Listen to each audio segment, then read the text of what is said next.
The Indians make their first trip to Toronto, coming off a series they'd like to forget in Tampa. The starting pitching has been fine, but the bullpen has been the biggest issue for the Tribe. Rafael Perez has stepped up. Now who will join him? The tryouts begin tonight as the Indians open a 3-game series against the Blue Jays next on Sports Time Ohio.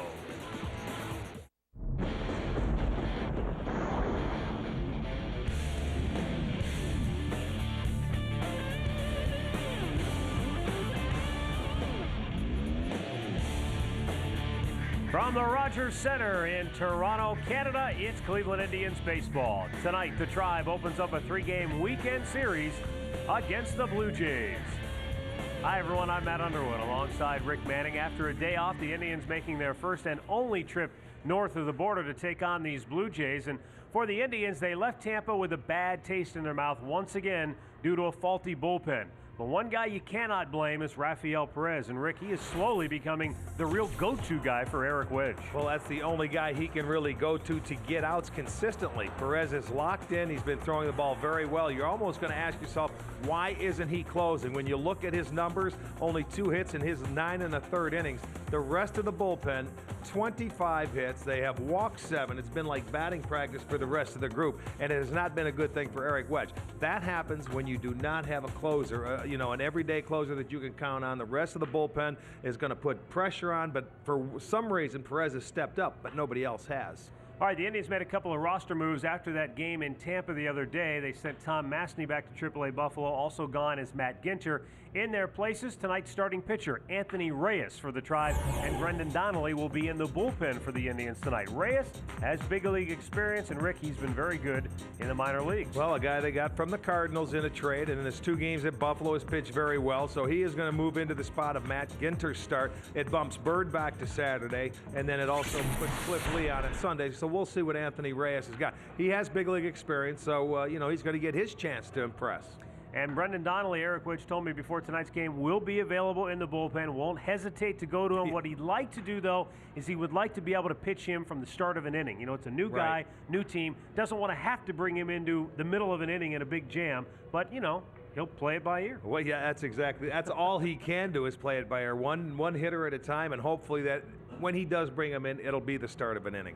All right, so the Indians finishing up their turf play. Turf, I think, used to be at one time a big issue. I don't know that it is so much anymore because all the turf, they're exactly the same surfaces nowadays. Well, that's true, but this is our 3rd dome on the road trip. On turf this year, the Indians only 3-9. That's not very good, and they don't have good team speed. And when you look at the teams they play on turf, Minnesota can run very well. Down in Tampa, they take advantage and utilize their speed. Here in Toronto, they don't utilize it as much, but, they're last in home runs. So it's hard to say why the Indians don't play well on turf, but they have not this year. It's the last 3 games they're going to have on this road trip. Hopefully, let's get off of it and get back to natural grass. Finish up strong. All right, we'll be back with all the play-by-play action between the Tribe and the Blue Jays next on STO.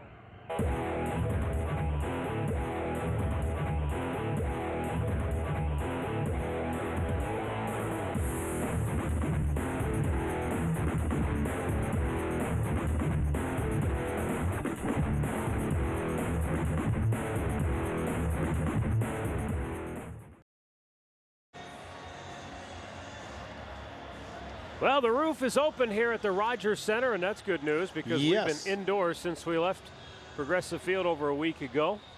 So we'll get to see some sunshine. This may be the only shot we'll see the sunshine because there is rain in the forecast for tomorrow and for Sunday. But tonight, it looks like a beautiful night for baseball here at the Rogers Center. And the Indians trying to get back on the winning track, but they're going to run into a red-hot Blue Jays team that has won 4 in a row after sweeping Oakland in a 4-game series. Cito Gaston, since taking over at the helm of the Blue Jays, has been a difference maker. And they are 24-17 since he took over for John Gibbons on June the 20th. And he has brought a calming influence. That's Cito. Cito's not a rah-rah, in-your-face, intense personality, but he is a great baseball man, and he's a very smart and intelligent manager. And right next to him sitting is Gino Tennis. Gene Tennis, his hitting instructor. He brought him out of retirement. He was cutting grass on a golf course and brought him back for him. So he is back with him. And as a matter of fact, they signed Cito, and they're going to bring him back for next year. So that's a good sign for them. They have played very well under Gaston. He did win the World Series here in '92 and '93, so that says something very well about Cito Gaston. Meanwhile, Eric Wedge is hoping to see his club get back to playing better baseball. They played okay in Tampa. They won the first game on Friday night, lost Saturday. We're in position to win on Sunday.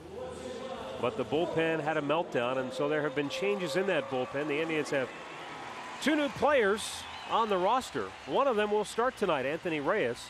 The other is in the bullpen, and that's Brendan Donnelly. The Blue Jays have now taken the field. David Percy will be on the hill for Toronto. And let's get a look at Eric Wedge's starting lineup tonight, brought to you by Rico. Move your ideas forward with Rico dependability. Grady Sizemore in the leadoff spot, batting .273 with 27 steals. Then it's Jamie Carroll and Kelly Shopik. Johnny Peralta, the only man in the big leagues with 2 5-hit games on the season, has been on a roll of late. Then it's Ben Francisco as the DH, Shin-Soo Choo in left. Gutierrez, Gonzalez, and Marte rounded out for the Tribe. It'll be David Percy on the mound for Toronto, the left-hander making his 5th major league start. He is 1-2 and an ERA of .835. He has given up 17 hits in his 18 1/3 innings, also 14 walks and 6 home runs. So you've got to make this guy get into the strike zone, make him throw strikes. Control and command has been a problem for him. Never facing the Indians before. This will be his debut. He made 19 starts down in Syracuse, which was AAA. So we'll see how he fares his first time against the Cleveland Indians. The defense behind Percy looks like this. They are rated 2nd in the league with 58 errors. They just moved 1 ahead of the Indians. It's Lind in left, Rios in center, Wilkerson is in right, Rowland at 3rd, McDonald at 2nd, McDonald at short, England is at 2nd, Overbay at 1st, and Barajas doing the catching. Here's tonight's umpiring crew. Dale Scott to call the balls and strikes. He's the crew chief. Ron Kolpa at 1st, Dan Isanya at 2nd, and Bill Hahn is down at 3rd. Flashback Fridays here at the Rogers Center. Every Friday, the Blue Jays wear the old all-blue unis, which ironically they never wore at home. These were their road uniforms. They look familiar. They look very familiar. For you, absolutely. Yes, indeed. And for Cito Gaston. So Grady Sizemore steps in, ready to go.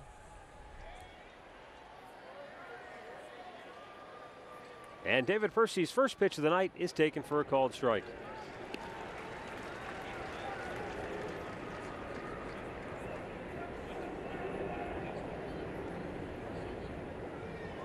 .70 degrees, our game time temperature here at the Rogers Center. Just a gorgeous evening. You know, you look out there and see their double play combination. It's McDonald and Inglet, both former Indians. Sizemore looks at a ball outside. Johnny Mack at shortstop, Joe Inglet at 2nd. And it has been a terrific year for Joe Inglet. Batting close to 300. Sizemore shoots it back foul.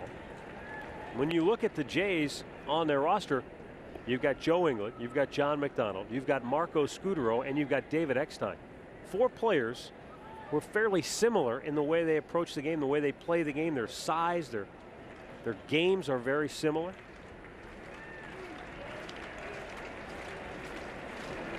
Two missed outside, not by much, full count. In fact, McDonald had been asked recently about the reduction in his playing time and how he felt about that, and he said, "Are you kidding me? If I've got to lose playing time, Joe Inglet's not a bad guy to lose it to, the way he's played this year and as hard as he has worked." And nobody knows that more than McDonald, because the two of them worked out together in the offseason. They both still make their homes in Cleveland in the offseason, and they worked out religiously together in the offseason to get ready for this year, not knowing immediately last offseason that they would end up teammates. Well, baseball's a funny game. Payoff pitch. Got him. Good pitch by Percy. The one weakness Grady Sizemore has is the up and in fastball, and he got him. Let's get a look at tonight's injury report, brought to you by the law firm of Nuremberg Paris. Justice for the injured since 1928. Call 1-888-JUSTICE. As Drupal Cabrera day-to-day with the ankle injury after rolling it coming out of the dugout on Wednesday in Tampa. And for the Blue Jays, the big injury there is Vernon Wells. Yeah. He's the engine that makes their offense go. Well, Jamie the power Carroll in the middle part of that lineup as well, and that's one thing that they lack now is power. Well, and going back to the last time we saw the Blue Jays, Vernon Wells broke his wrist diving for a ball in center field in Cleveland. Yes, he did, and missed quite some time. He's only played in about half the ball games for the Jays, and he's their big money man.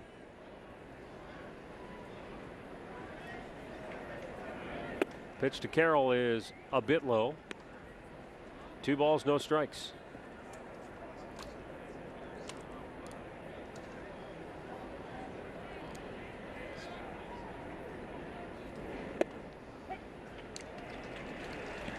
Two and one on Carroll. With 1 out here in the first. The Indians took 3 out of 4 from the Jays back in May in Cleveland. We were talking about it before the game. That's when their pitching staff was on some kind of roll. Well, the Indians pitching staff. You're right. They won 6-1, 12-0, 3-0. They had him shut out, and then Cliff Lee pitched that Monday game and pitched 9 shutout innings, but they got beat 3-0 in 10. And then the Indians pitching staff, Oakland came to town. They went in and shut them out twice in a row. So they had 4 shutouts in the span of 5 days. 2-2 to Carroll. Foul out of play.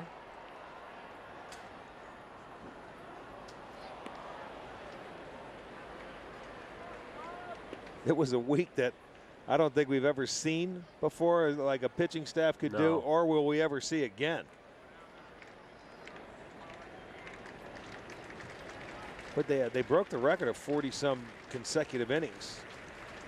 Shutout innings. 2-2. Carroll, liner to short, just off the glove of McDonald and into left field. So Jamie Carroll has a 1-out single on a hard hit ball that was just a bit too tall for Johnny Mack. If he was 5'10", he would have caught it. It was. He did get leather on it. And it was to his backhanded side. I think if it's glove side, Matt, he might be able to make the play. He's going to have to reach across his body as he goes up. That's what made it that much tougher. Good effort, but it'll go as a base hit for Jamie Carroll. And it brings up Kelly Shoppach, who is in a hot zone right now offensively, batting .280, a dozen homers, 35 runs batted in on the year. But the bearded Shoppach in his last 14 games is batting .400 with 15 runs batted in. He wanted me to reiterate the beard is just for fun. It's not a superstitious thing. It has nothing to do with what he's doing offensively. It's just for fun. The way he's swinging the bat, he's having a lot of fun now. So you can go ahead and do whatever you want. He's into the number 3 hole. He's been swinging a very hot bat. This is a guy that, since has been in the big leagues, Percy, he has given up 6 home runs in his 18 innings. That's 1 every 3 innings.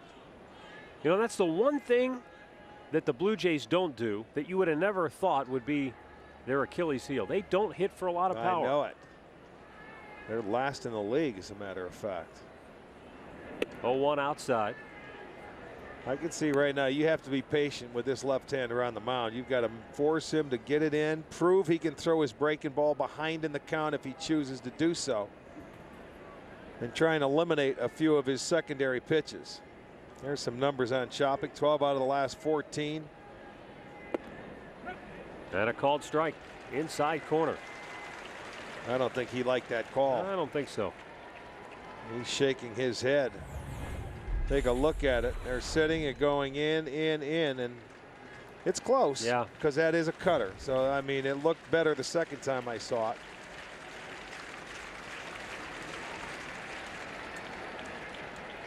Quick step-off move. What he does, he takes that foot off, and, you know, now it's no longer a balk if he doesn't throw to first base. He threw an empty hand. He didn't even have the ball in his hand. I've never seen that before. Well, he holds it in his glove and he goes to get the ball. That's really a deke. Shoppach fights it off and stays alive. Well, then I guess you don't have to worry about that step-off move if he holds the ball in his glove and he does that.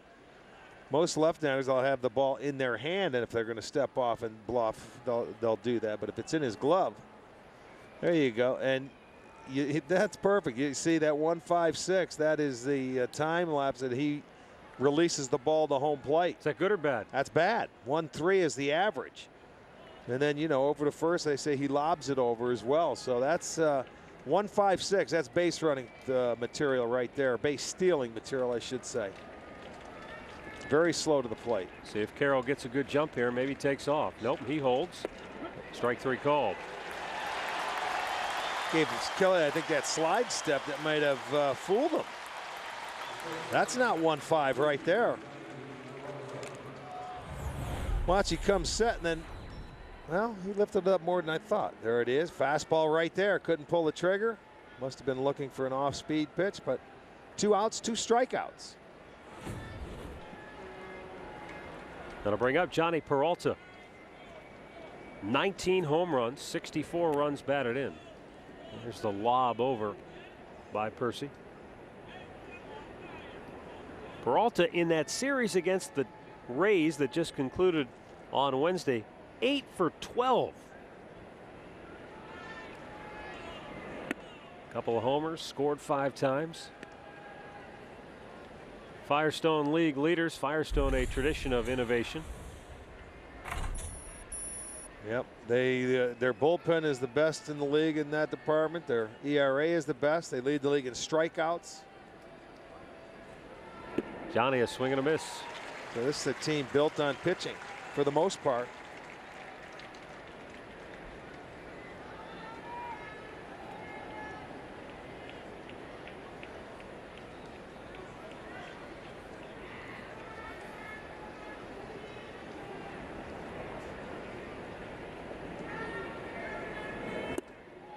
Boy, changed up on him and got him out front. 1-2 the count.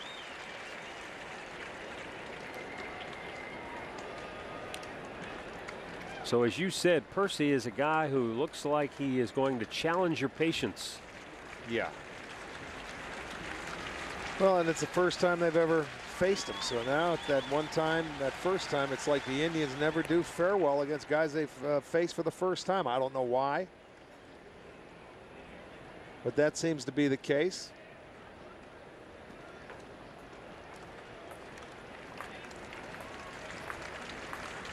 Again, the 1-2 now. It's low to even it up. Ball does tend to carry better with the roof open, especially down the lines. I wonder why that is. It doesn't? We're getting our scouting report. It doesn't. Okay. Well, when I've been here, it has. Now the 2-2.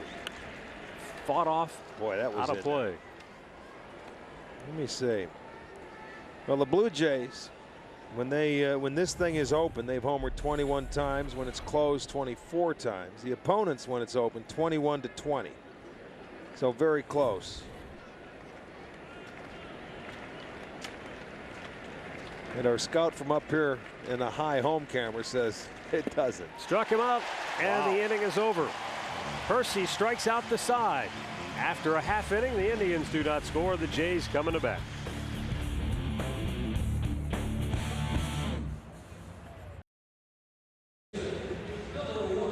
Back here at the Sky Dome, Blue Jays coming to bat against Anthony Reyes, making his Indians debut. Here's a look at Cito Gaston's starting lineup, brought to you by Ganley BMW. Experience the ultimate driving machine at Ganley BMW in Middleburg Heights. It's Joe Inglet, Brad Wilkerson, and Alex Rios. Overbay, Barajas, and Lynn. Stairs, Rowland, and McDonald for the Jays.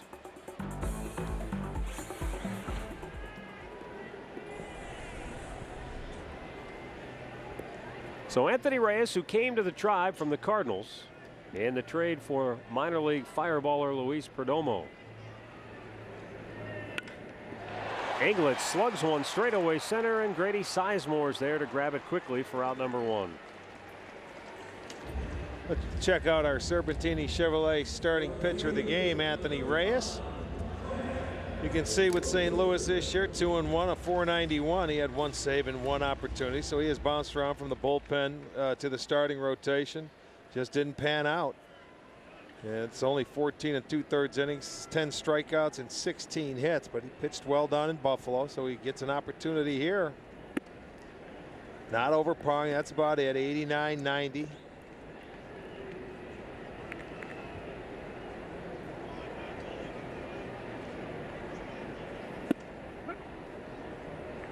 Primarily fastball and a changeup. He was a 15th round draft pick of the Cardinals back in 2003. Tough year for him last year where he went 2-14. And he was the first Cardinals pitcher to lose 10 straight games to start a season. Whoa, Kelly Shafik called off by Marte, the third baseman, for out number 2. Let's set our Progressive Insurance defense of the Indians. Now they move down into 3rd place as far as defense go. In the outfield, Chu, Sizemore, and Gutierrez. On the infield, Marte, Peralta, Carroll, and Gonzalez, with Shafik behind the plate. Shafik took that mask off on that last fly ball, and he got rid of it, and it almost got Wilkerson right in the head. Here is Alex Rios taking a ball outside. Rios, the Jays center fielder, having a good year when you look at his average, you look at his doubles, runs batted in, but only bases. 8 home runs, and he's a guy I think they projected that would hit for more power. Well, I think you know, normally Rios, you'd have Vernon Wells in this lineup, you know, to protect him. And he's a guy that stays on the ball, and the homers, he's not a home run hitter per se. He just puts good quality swings because he stays on the baseball and goes the other way. He has 31 doubles. He has 28 stolen bases. So really the only disappointing thing for him this year is his home run ball. 24 homers a year ago, 17 the year before that. I think they were projecting a more upward trend, maybe a 30 home run guy this year. I agree. You know, once you start hitting home runs, people always think you can do better, right. But that's not the case. They get spoiled when you hit a few. Now Reyes with a 3-1 delivery, and Rios pops it out of play. You know, the amazing thing, though, when you look at Wells being out, the first time he was out when he hurt his wrist in Cleveland, the Jays went 15-11. Second time since he's been on the DL, they've gone 14-9. So they've had a winning record with him on the DL and not playing. That's hard to believe, isn't it? That's what good pitching will do for you. Reyes strikes him out, and the inning is over. After 1, no score in Toronto.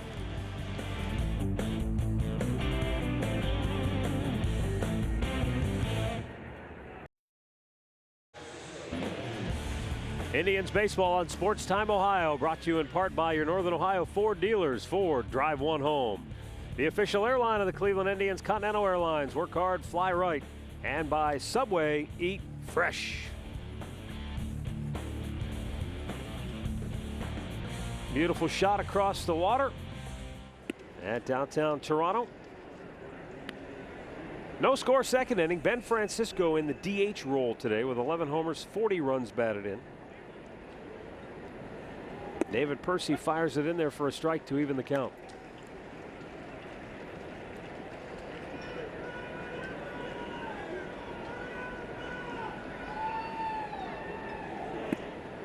Down too low.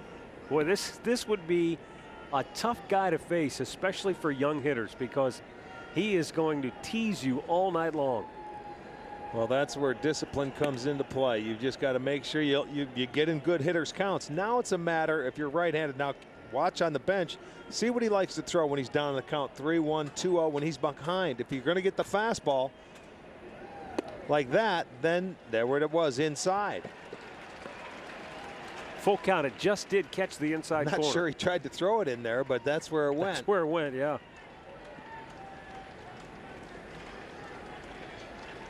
Now on the payoff pitch, slug to center, but Rios is under it, and that's out number 1. Well, when it rains, it pours, and the lucky couples at Alvin's Jewelers have taken advantage. You buy your engagement ring at Alvin's Jewelers. If it rains on your wedding day, your engagement ring is free. So far, 3 couples have already cashed in on the Pray for Rain promotion. Log on to alvinsjewelers.com or stop in today for all the details. This is the first game on the trip we've actually been able to see the sky and feel the wind. It's been nice. Beautiful thing. Shin-Soo Choo mashes one right field. Wilkerson, he'll cut it off. Choo a big turn and he'll hold with a 1-out single.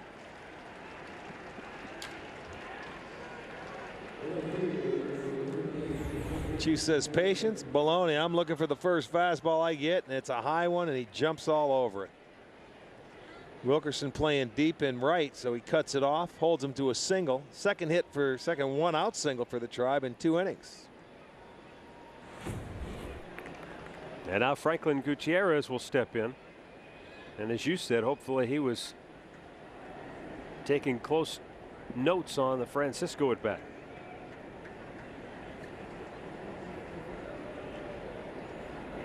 Well, anytime you've never have ever faced a pitcher before, if you're a right-hander, you want to sit down and watch every pitch he throws to the guys in front of you just to get an idea.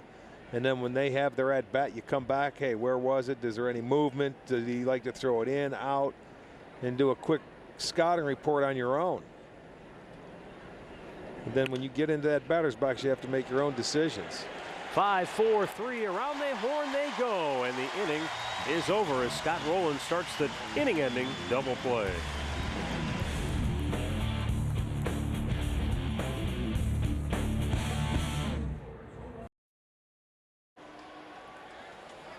Back here at the Rogers Center, we go to the bottom of the 2nd inning. Anthony Reyes to face Lyle Overbay, Rod Barajas, and Adam Lind.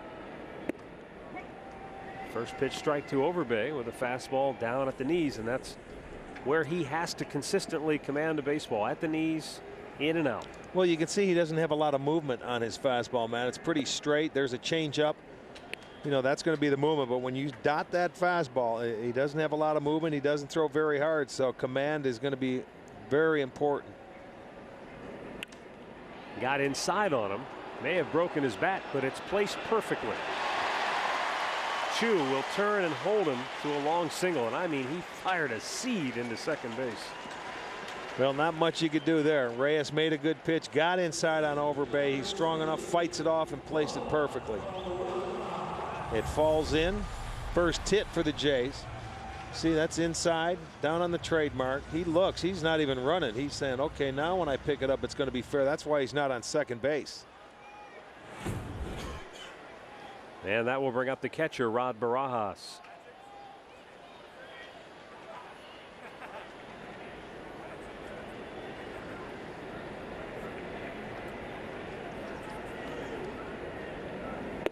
Fastball strike. Barajas, a guy, he's on an 8-game hitting streak, as well as Rios. He's second on the team in home runs with 9.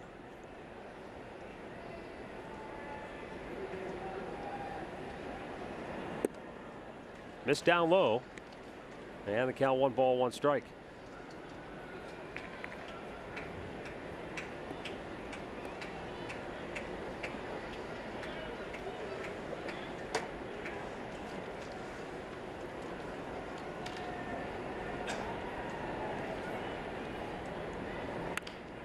Check swing, bouncer to third. Marte gets one there. On the turn, it's not in time. Carroll did everything he could, but the ball just wasn't hit hard enough to Marte to begin with. So Barajas at first on the fielder's choice.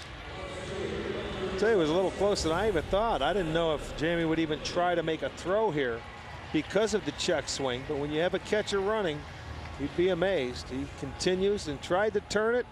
Makes it awfully close. Nice pick by Gonzalez. But he's safe. Maybe if he'd had enough time to plant and make that throw, he'd have got him. But give credit to Overbay. He was down on him in a hurry. Yeah, you can't plant that leg. You got to get out of the way. Ground ball single into right field. Adam Lind delivers a base hit. And as the ball is juggled by Gutierrez, it enables Barajas to go to third. Base hit an error there. Not a good play. Gutierrez let that ball get deep on him, and he's a much better fielder than that.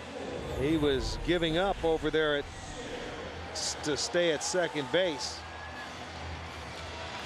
And he caught it off to the side. Let that ball get too deep on him. You're on turf, and they've been on the same kind of turf for the last 2 series. That's one thing. The Indians, now that's their 12th error in their last 9 games. Something they've been doing so well, and that's just a mental error right there to go with that physical for not catching it. Now Matt Stairs, who leads the Jays with 11 home runs. There you go. Double play ball should get him out of the inning. There's 1 and 2. Nice job by Anthony Reyes to pick up his defense. Through 2, no score in Toronto.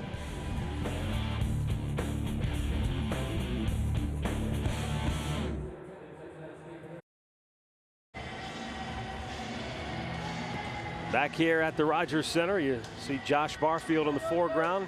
He's getting ready to go out on a rehab assignment in the very near future, coming back from the surgery on his hand. Victor Martinez also getting ready for a rehab assignment in the near future. You know, Josh had a brother that was drafted recently, didn't he? I didn't know he had a younger brother in the Barfield family. He did.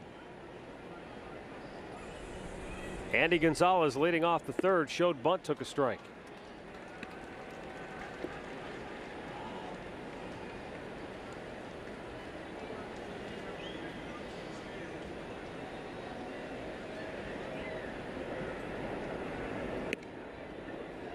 Andy getting the start today at first base. He'll be followed by Andy Marte and then Grady Sizemore.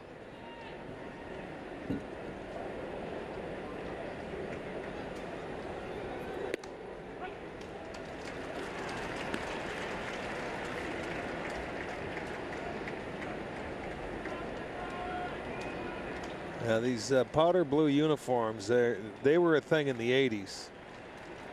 Quite a few teams wore them. Toronto has been wearing them all year as a throwback Friday. And as you mentioned off the top of the show, they never wore them here. They had white ones just like that they wore here. These were the road uniforms. They have gone 6-3 this year at home on their flashback Fridays. So it's been a successful promotion.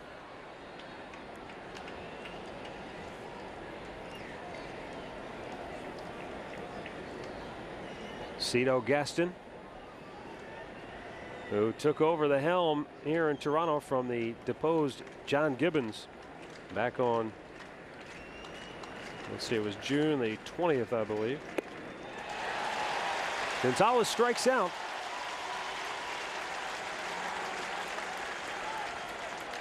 Let's get a quick Central update courtesy of Central Cadillac Hummer.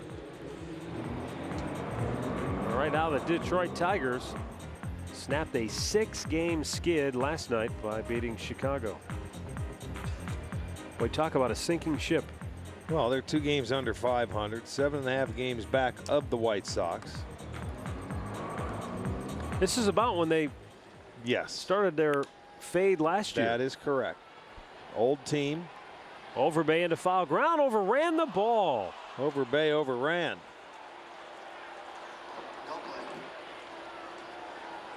Not that it's an easy play by any stretch of the imagination.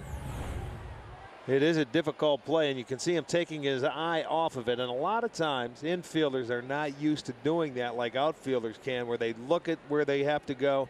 By the time you look back up, he maybe took his eye off for too long and didn't peek back up at the ball. Tough play, though, either way. It goes as no play. Andy Marte stays alive. Down low, even the count.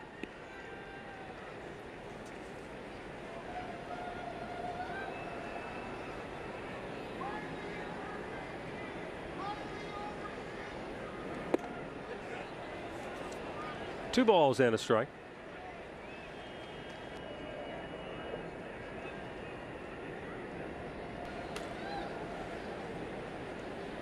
Two-one pitch, grounded to third. Roland guns it over.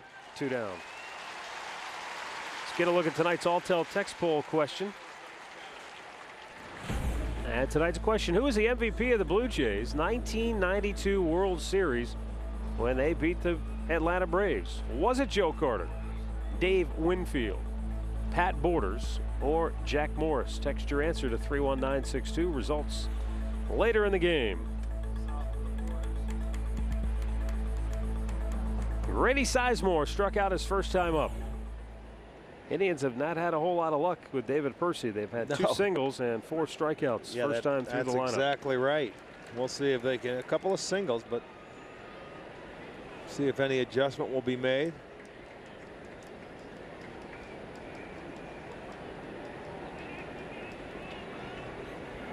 Down low.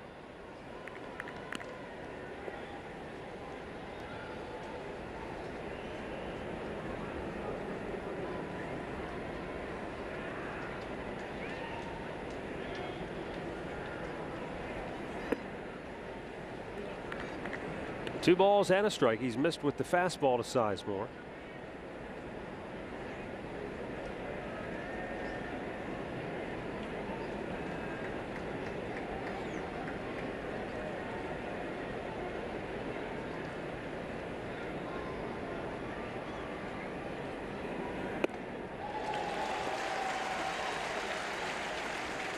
See, with Grady, now the left-hander, he comes in 2-1 pitch, comes slider. Knows that lefty's going to be sitting on the fastball. He doesn't give in.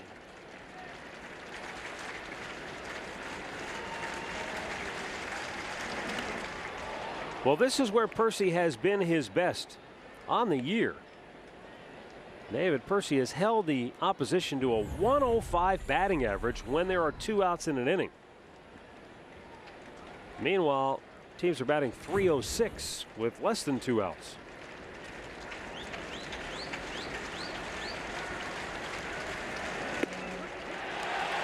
Five strikeouts for David Percy, and the Indians go 1-2-3 for the first time tonight. Middle of the third, no score.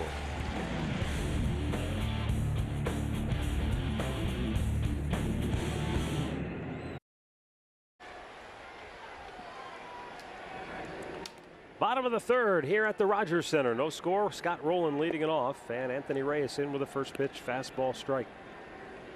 Reyes was talking with Carl Willis, Indians pitching coach, before the game. Carl Willis basically telling him, look, the only thing I really preach is get ahead early. A lot of first pitch strikes. Well, I think this is his style as well. He has done that very well. He seems to be aggressive. He works quickly. You got to like that. It's weird seeing Reyes wearing number 27 with the pant legs hiked up, much like Jarrett Wright when he wore number 27 for the Indians. Yeah, you're right. Correct. Similar build, although Jarrett's probably a little stronger, a little stockier in the upper body. How many times have you seen Scott Rowland hitting the 8th in a lineup? Because he is batting just 165 over his last 27 games, and he's got to be hurt again. Well, I don't think his shoulders ever really come back. Hasn't hit for the power. Defensively, he's been a stalwart. I mean, always has been. He has been terrific at third.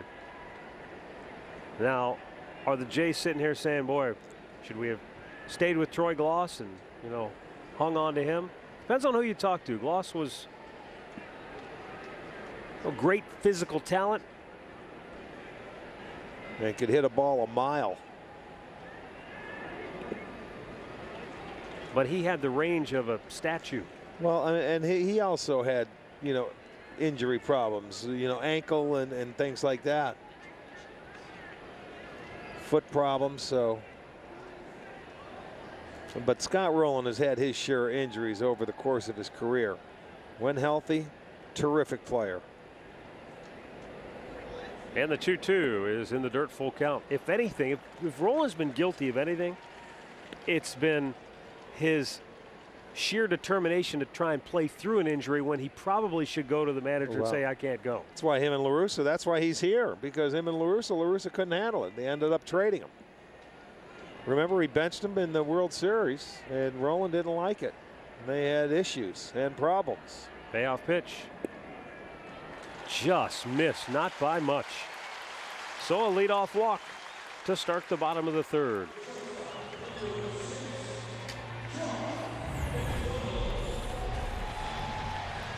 That's a tough pitch to take when it's 3-2, but he did. Well, he's a veteran, and I guess he gets away with it from that angle. Looks like a pretty good pitch.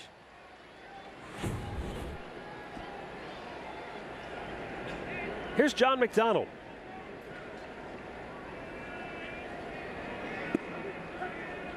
He wanted a bunt, took a strike because he thought it was low, and now he doesn't like Dale Scott.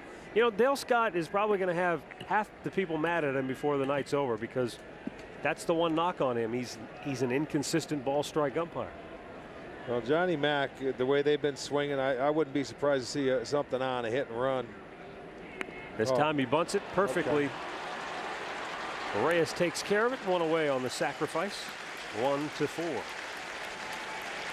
McDonald was the player of the game last night with 2 hits. In fact, at one point he had a double, and he wound up getting thrown out, drawing the throw to third.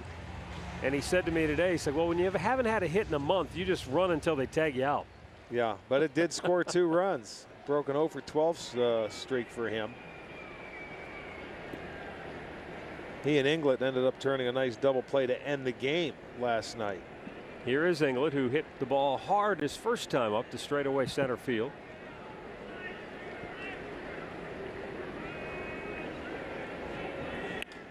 Rips it to third, caught by Marte on the liner just above the turf. So he's hit the ball on the button twice tonight and with nothing to show for it. He has seen 2 pitches and gone after both of them, and as you're right, nothing to show for it, but not his fault. He's done his job, hit a line drive. Marte backhands it. 2 outs. And now Brad Wilkerson, who fouled out his first time up.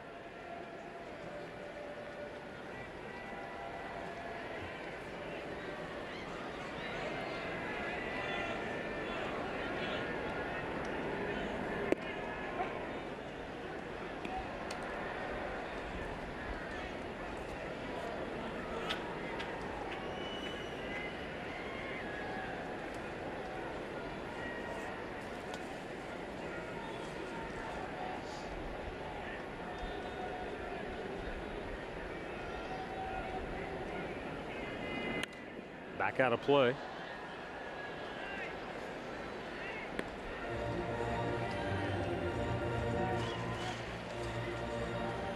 Brad Wilkerson, one of, I suppose, a handful of players, maybe there are more, that have played with both the Montreal Expos and the Toronto Blue Jays.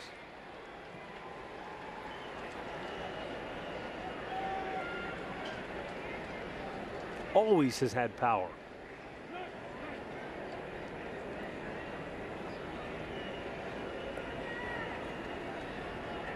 But so far this year, just 3 home runs with the Blue Jays.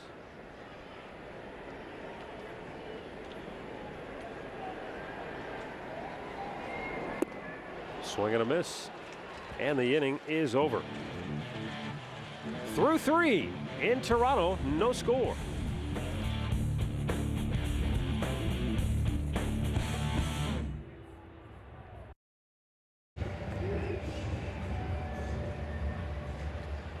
From Akron, Ohio, they've made the trek north to check out the Indians here at the Rogers Center, the family in tow.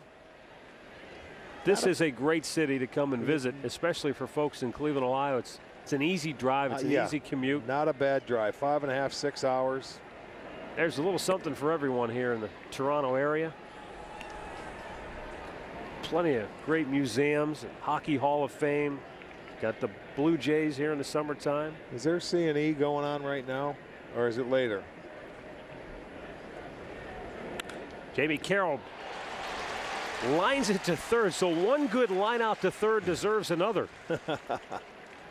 And it's funny because you look at Carroll and you look at Inglet, and similar type players in terms of their stature and their build and that quick stroke. Well, this one to the backhanded side as well. That one a little easier for Scott Rowland. One down now for Kelly Shopik. 7 Gold Gloves for Rowland. That's how talented he is at third base.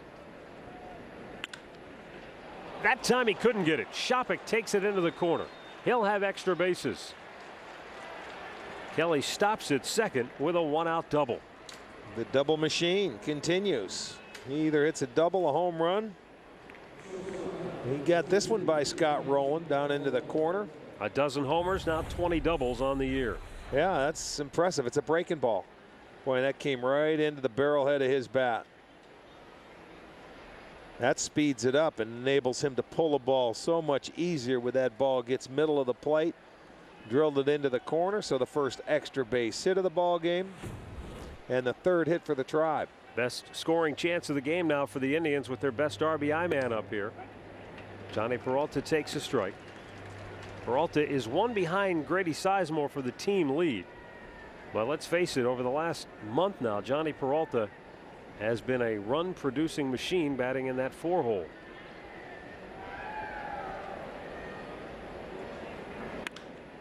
This time they get him off the end of the bat.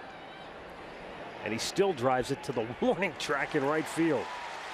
That'll enable Shopik to tag and move to third, but now there are 2 down. It's hard to believe how far that ball traveled. Yeah. He just barely punched it. He got pretty good extension. And speaking of Johnny Peralta, when we get home, it'll be Peralta mini bobblehead night Monday against the Baltimore Orioles out at the ballpark. Game starting at 7:05. Plenty of tickets still remain. Visit Indians.com or call 216-420-HITS.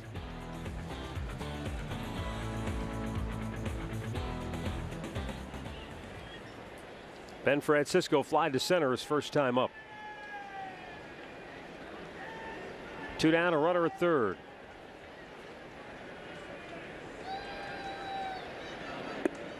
Man, it's a first pitch strike. I don't know if teams have scouted Francisco. He has taken a lot of first pitch fastballs right down the middle lately. I don't know if he's fallen into a habit the teams have picked up on. Well, I'll tell you one thing. He never used to. So, you know, I don't know if he wants to get a look at this guy. It's his second at bat. He lined out or to center his first at bat, but that could be your best pitch a lot of times in an at bat as a hitter, is a first pitch fastball. He hasn't been around long enough to sit first pitch breaking ball.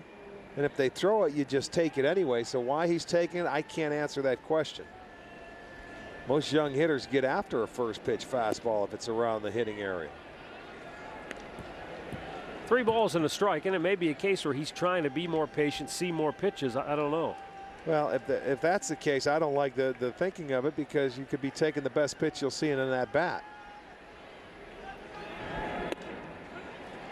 Right there, a 3-1 fastball he takes. So he's taking 2 hittable fastballs in this at bat. Here's the 3-1 pitch. You're looking fastball as a hitter, and he never, ever used to take a 3-1 fastball as quick as he is on it. There's a ball slugged to left center field. Extra bases for Francisco. Shopik scores. Tribe takes the lead. And Ben into second with a 2-out RBI double. Yeah. So while he let a couple of fat ones go by, he didn't miss that one. No, and that was a breaking ball. So maybe he was sitting on that breaking ball in situations like that, man. I can't answer that, but he took advantage of this slider. That's going to be our McDonald's. I'm loving it, because he took the first pitch fastball for a strike, a 3-1 fastball. He got the breaking ball and hammered it. Good for him. For Ben Francisco, gives the Indians a 1-0 lead. So 2 doubles in the inning. What do we know? We should just be quiet and let him hit. Shin-Soo Choo, who jumped on a first pitch fastball his first time up. And won't get another one this time. No. Threw it almost in the dirt.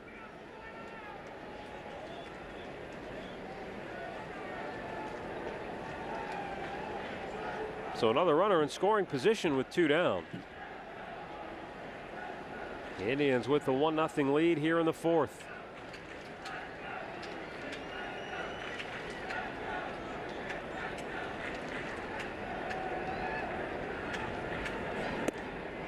And another off-speed pitch got him to chase 1-1.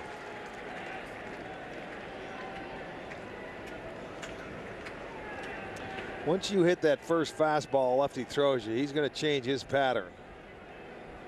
He's going to come up there, and you'll probably see a lot of off-speed pitches. He'll show you the fastball like right there, and he may go right back to the breaking ball.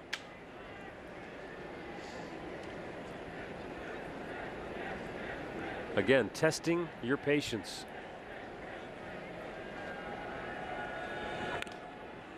Came right back with a fastball in.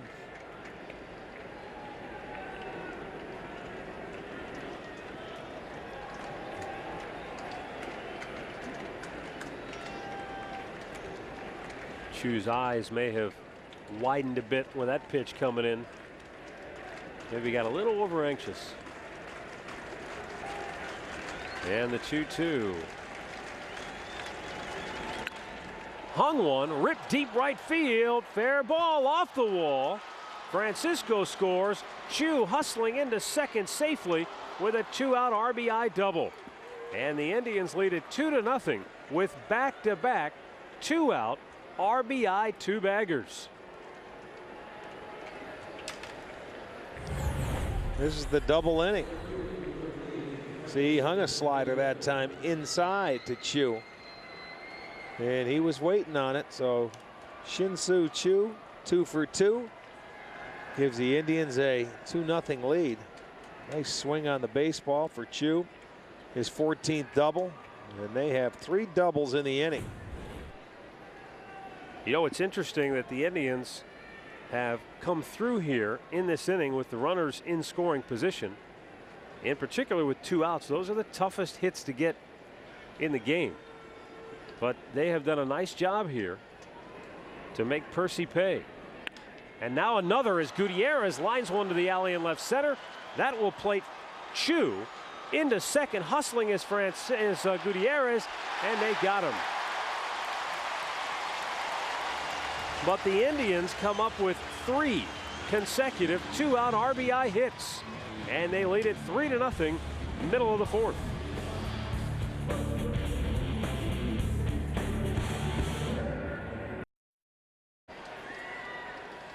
All right, we move now to the bottom of the 4th with the Tribe in front 3-0.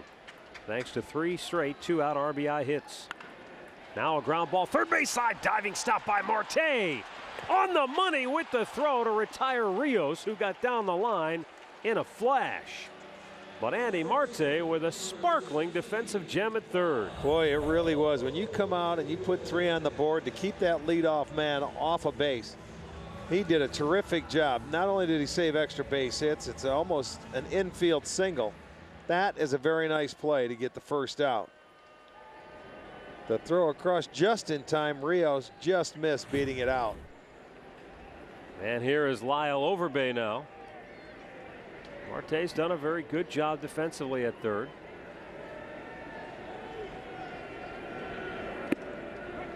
Overbay takes a strike, singled his first time up.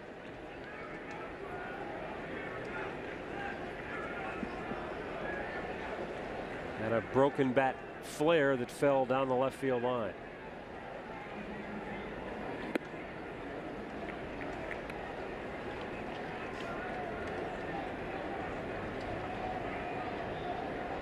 Anthony Reyes, so far so good in his Indians debut, has allowed 2 hits. He has struck out 2, he has walked 1. Nails the outside corner. Well, he's been aggressive, Matt. That's one thing. He works quickly, and that's another reason why you'll see good defense behind a guy when you work quickly. We had a couple of games in Tampa where it was, boy, oh boy, they were tough to watch. Well, he's been 2-to-1 strikes to ball ratio, which is very good. Yes, it is, because that makes the defense or the infielders ready to go on every pitch. 2-2 the count. Might have gotten away with one there that hung, but it's fouled back. That was a changeup, though. He had him out front, and it went straight into the glove of Shopping, but falls out of it. You can see he's holding that pitch deep into his hand. It was a high changeup, but Overbay fouled it off and stayed alive.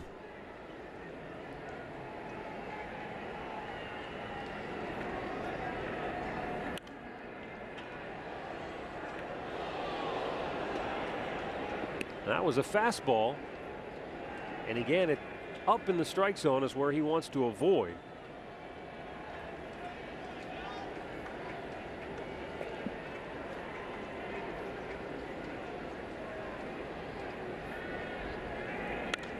Better location that time, and again, Overbay fights it off, so he's having a good at bat here.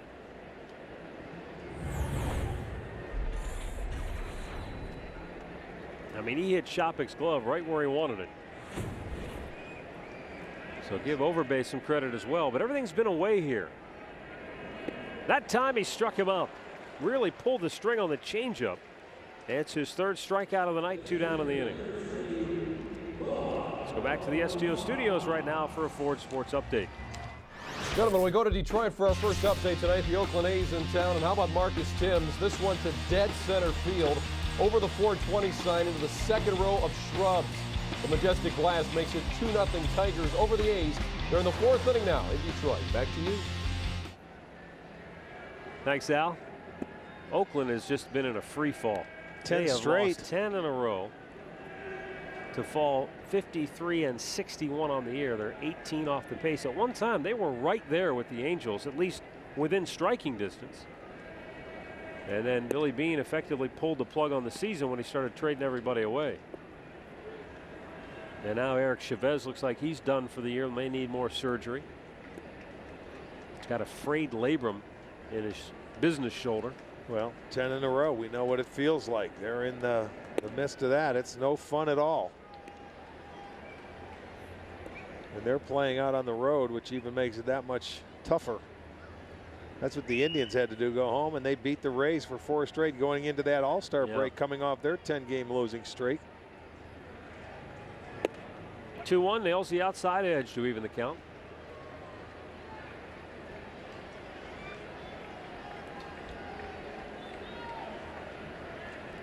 For Reyes, 11 of 14 first pitch strikes. You got to like that.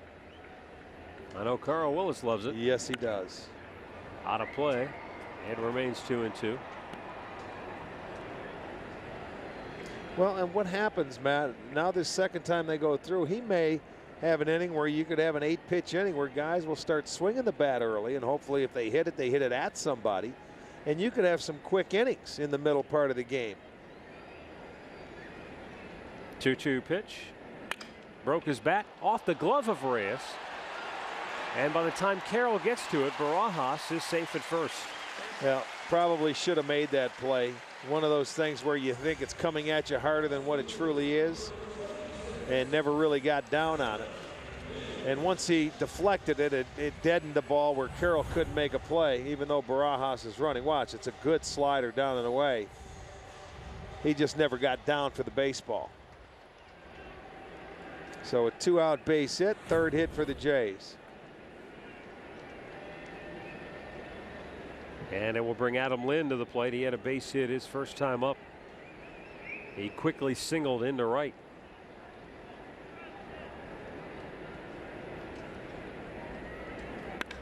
Now he quickly singles into center. He's not wasting any time. No sirree.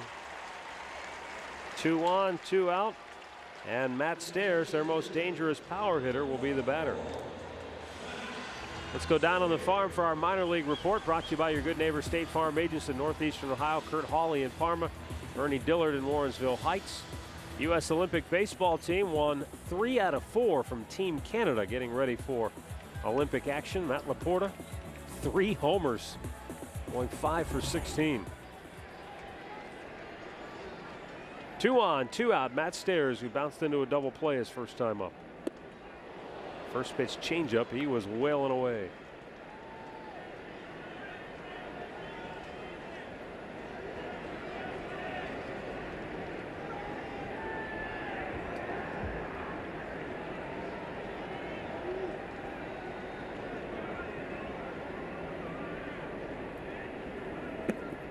There's sort of an unwritten rule in baseball that on the day a starting pitcher is to pitch, you kind of leave him alone. You don't talk to him, you don't bother him. And so with Reyes, a guy that we haven't even had a chance to meet yet, I didn't bother him today, but I thought it was interesting when I walked into the clubhouse. He was sitting at his locker watching the Cardinals game on TV. Oh, yeah. And I couldn't help but think it has to be strange for him. It's the only organization he's ever been in. And now here he is all of a sudden plopped down in Toronto, Canada, with a new ball club in a new league for the first time. That's right. A bit unsettling, but he has the luxury of having a pitching coach like Carl Willis, who can make anyone feel right at home in the matter of about 5 minutes. Maybe 5 seconds. This ball hit to right. Gutierrez will cut it off. But coming around third to score is Barajas. And the Blue Jays are on the board. It's now 3-1. And even though it was a tricky play, Reyes is probably kicking himself because it was that broken bat squibber by Barajas that kept this inning alive. Well, the game of 2 out scoring.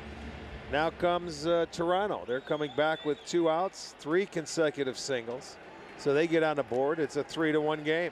First and third, 2 down, and Scott Rowland, who walked his first time up, is the batter.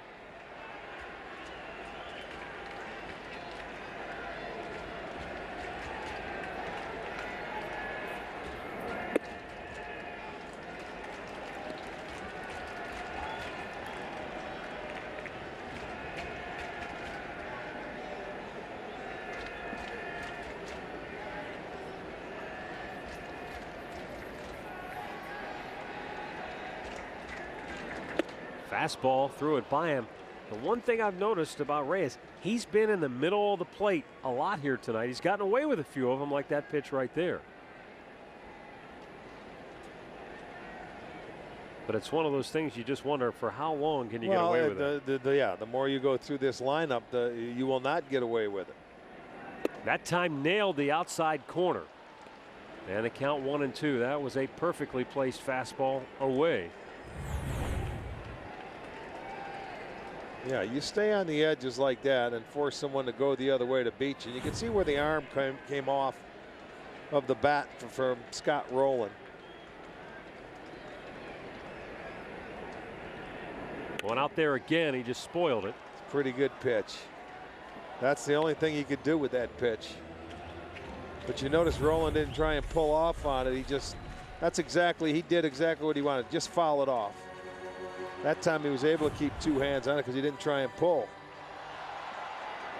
Now let's see if Reyes goes to his changeup.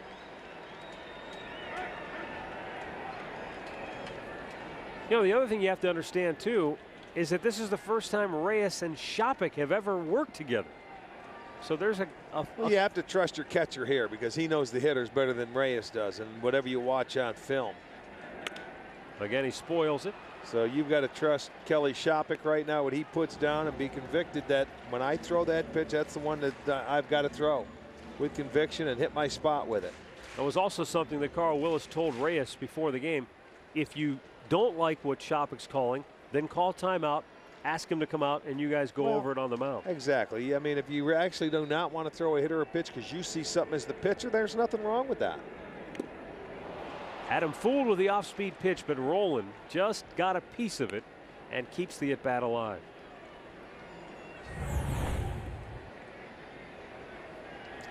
After pounding that outside part of the zone, he was lucky to get a piece of that to stay alive.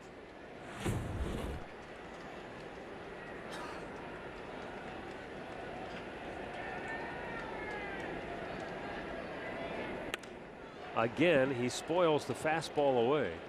Well, he's not trying to do too much with it. That's what he's doing. Now, the one thing the Jays have done here after Barajas got the squib hit off the end of the bat to keep the inning alive, they've made him throw a lot of pitches now. Closing in on 60 here in the 4th inning. Try buzzing that fastball inside. He's been able to get a piece of everything away. Let's go in one time. Breaking ball hit him. Oh, not good. That had him down. But you give Rowland credit. He worked him and worked him until he gets on base to keep the inning going. Breaking ball, he leaves in, and Rowland's not going to move. Almost looks like he put that elbow in front of it. And here comes Carl Willis for the first time tonight with the bases loaded and 2 down. All of this after 2 men were out.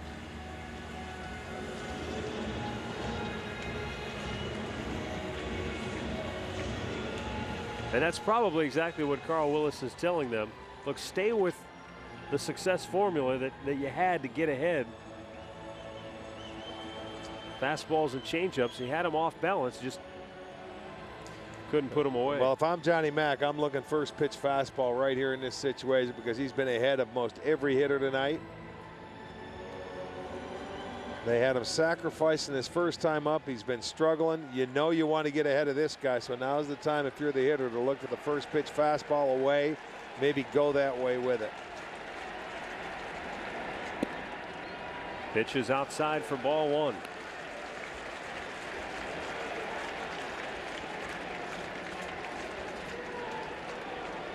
McDonald and his wife Mara recently welcomed their first child into the world. 1-0 pitch hit in the air, deep left center field. Grady is back, he is there, and he will make the catch. So the Jays get on the board, but they leave them loaded, and through 4 innings it's 3-1 Cleveland.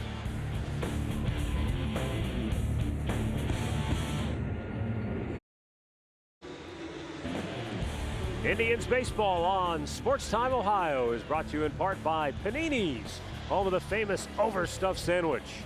By Arby's, I'm thinking Arby's. And your Northern Ohio Ford dealers, Ford, drive one home. Gorgeous night here in Toronto. Roof is open here at the Rogers Center. And the Indians lead at 3-1 as we go to the 5th inning of play. Andy Gonzalez, Andy Marte, and Grady Sizemore to face David Percy, who's allowed 3 runs on 6 hits through the first 4 innings.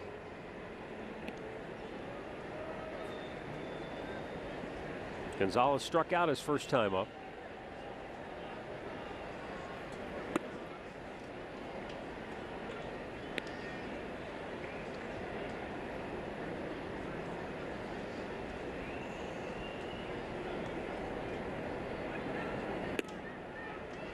And now it's 3-0. Percy has not walked a batter tonight. He has struck out 5. And he walked him on 4 straight.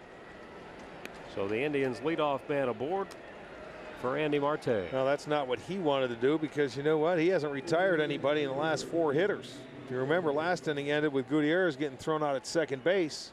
Right. So right now he's struggling, and his team just got on the board, so important for him to try and have a quick inning and get his offense back in there. Major League Baseball scores are courtesy of Metro Health, a place of miracles and hope.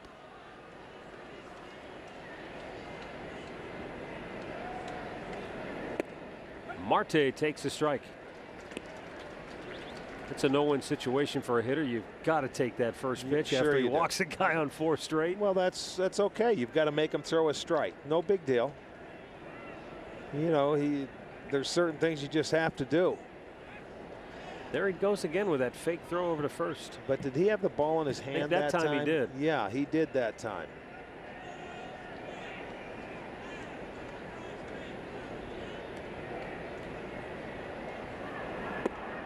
Off the glove, but holding at first is Gonzalez.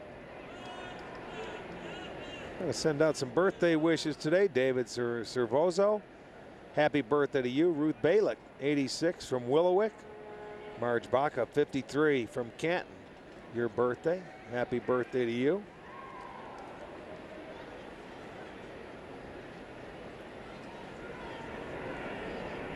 The 1-1 pitch is outside. Runner goes, and Gonzalez. Hit and run was on.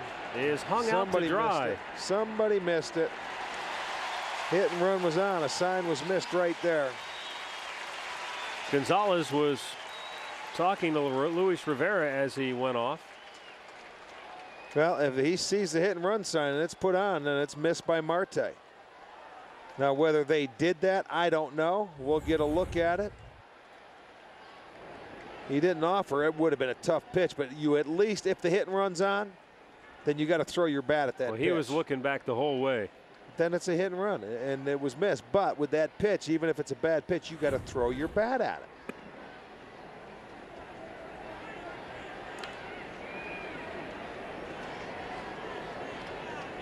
I mean, as the base runner, you see the sign. See, there's his hitting coach saying, okay, nice job. Well, that's coming up. It had to be a hit and run. Yeah, that's the old, it's not your fault. High five. Yeah, it's not your fault. You don't get knuckles if you make the mistake. No, people don't talk to you. Well, he replaces him with another walk, so he hasn't retired anybody in the last 5 hitters. Fans, you can join Coach Sam Ratigliano and Judge Dick Ambrose for the New Directions Leadership Lunch September the 8th at the Renaissance Hotel. All the proceeds benefit New Directions, a nonprofit treatment program for chemically dependent adolescents and families. For more information, call 216-591-0324. One on, one out, Grady Sizemore will be the batter. Grady has not fared well against David Percy tonight. He has struck out twice. Well, that's why they may be leaving him in. They have their bullpen up and getting loose. Cito realizes we can't fall behind by many more. Tried to hold up. He did not go around. But you know, you look at Toronto. They come in here tonight 59-56. They're 9.5 out in the East. They're probably not going to get back in the race unless something really dramatic happens. But they're also 7 off in the wild card hunt. And there are just so many teams in the mix there. You've got Texas, New York, Minnesota, Boston, and Toronto. Well, they've got some tremendous pitching. Their offense is really lacking. So it'd be tough for them to rattle off like, 8, 9, 10 wins in a row, because I don't know if they can consistently score. With their pitching, though, they might be able to do it. But they've got this guy on the ropes right now. Brady drives one deep to right. Back goes Wilkerson, and he makes the catch. And Marte has to hold at first. Well, the Angels will be coming to town next weekend, starting with Friday, going throughout the weekend. And on Friday night, you can celebrate the King with a spectacular post-game fireworks show. It'll be synchronized to his classic Elvis songs. Great lower box seats still remain. That's next Friday. Angels in town.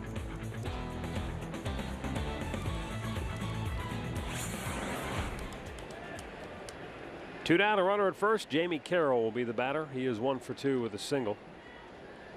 Lined out to third his last time up.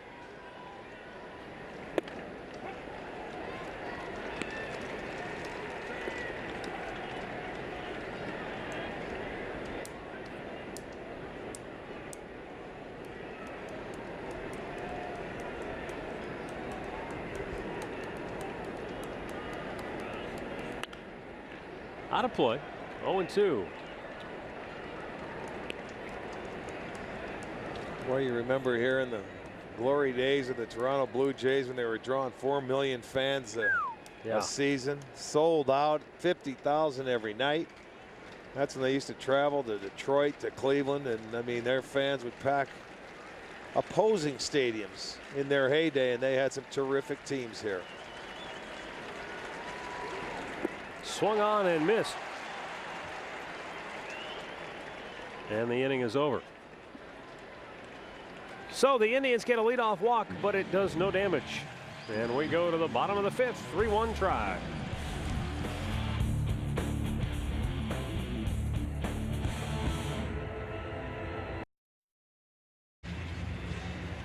Back here at the Rogers Center with the roof open tonight, 3-1. Indians lead it. Bottom of the 5th coming up here. It'll be Joe Inglet, Brad Wilkerson, Alex Rios, top of the order for Toronto. They made him work for it in the 4th inning, all after 2 men were out.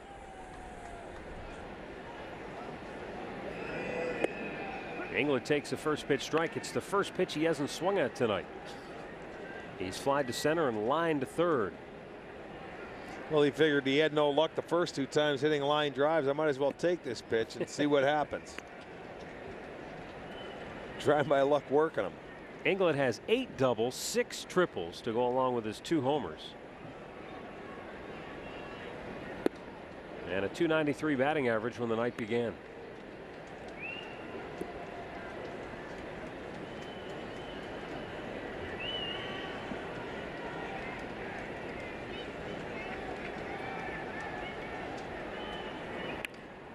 Turns on a ball to first.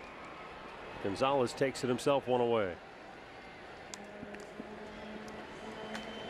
Well, you can celebrate the history and tradition of Cleveland Indians baseball at the Hall of Fame Day. That'll be August 16th, Saturday, honoring inductees Mike Hargrove and Joe Gordon. All fans are going to receive a replica 48 newspaper cover commemorating the Tribe's World Series that year, and also you can experience the game in 48 style with turn back the clock uniforms. Brad Wilkerson 0 for 2 tonight steps in.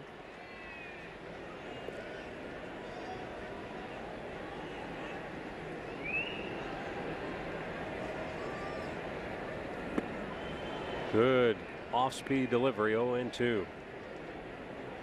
He's mixed his changeup very well tonight. Hasn't thrown a lot of them, but when he has, the hitters were certainly looking for the fastball. So Shopik and they have done a nice job mixing the breaking ball, moving the fastball around.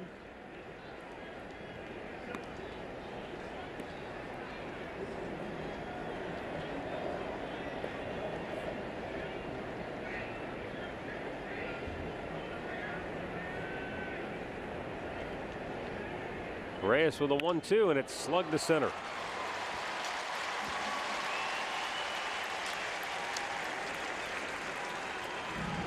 Here's another look at tonight's All-Tel Text Bowl question of the game. Looking for the MVP of the Braves, or the Blue Jays' '92 World Series win over the Braves. Joe Carter, Dave Winfield, Pat Borders, Jack Morris. Text your answer to 31962. We'll have the results coming up. Cito Gaston, part of the Ring of Honor here at the Sky Dome, the building formerly known as the Sky Dome, now the Rogers Center. But when he was here managing in all his glory, it was the Sky Dome, and as Rick mentioned, this place was rocking every night. Yes, it sold was. out crowds. But Cito Gaston simply following a sports trend that has been going on for some time now, and that is to come out of retirement. Rios to center field. That'll be out number 2. Tagging at first and going to second is Wilkerson. It's heads up play. You can get into scoring position easily. I'm going to bring up Lyle Overbay, who is 1 for 2 tonight. But for Cito Gaston, he was comfortable retiring from managing. He was still part of the Blue Jays organization as a special assistant to the CEO. But I mean, you think about it. You know, Michael Jordan retired and came back in the NBA. Mario Lemieux retired and came back in the NHL. Brett Favre retired and now has come back in the NFL. So what's wrong for Cito Gaston coming back? Well, there's nothing wrong as long as he can handle it, and you know, he can relate to the younger players. Back when he managed for Cito, it was a little different ball game. I'm not saying the game has passed him by any means. I think bringing his old style, you know, formula, and he brought hitting coach Gene Tennis with him. I think that's great. I think that could happen more.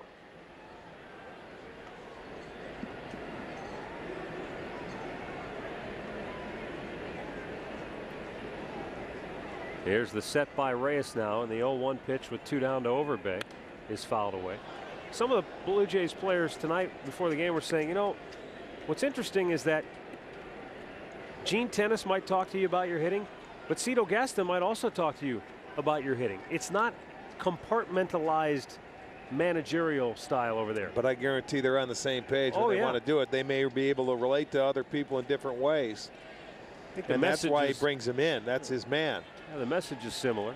But you know what? That's the way it should be. You know what? Everybody should be able to help a guy if you're on the coaching staff and you're on the same page. And I mean, you're a unit. You're a team. You want to help win.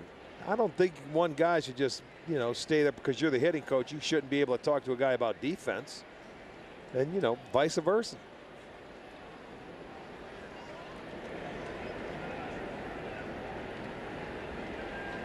The set by Reyes and the 1-2 pitch. Overbay hits it high in the air, left center. Chu in left field will make the catch. And another good inning for Anthony Reyes. 5 innings, 1 run allowed in his Indians debut.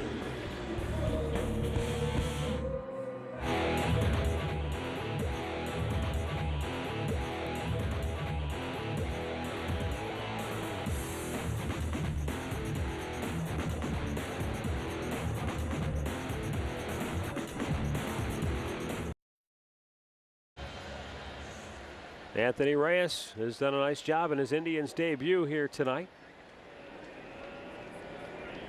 We go to the 6th inning of play, and the Indians will send the heart of their order up against David Percy. Kelly Shopik, Johnny Peralta, and Ben Francisco.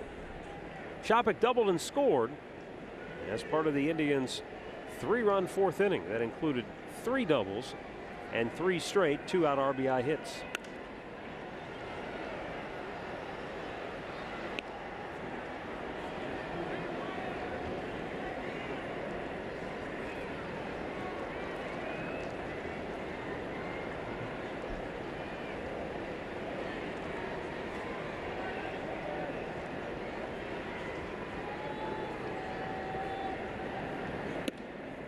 Missed outside.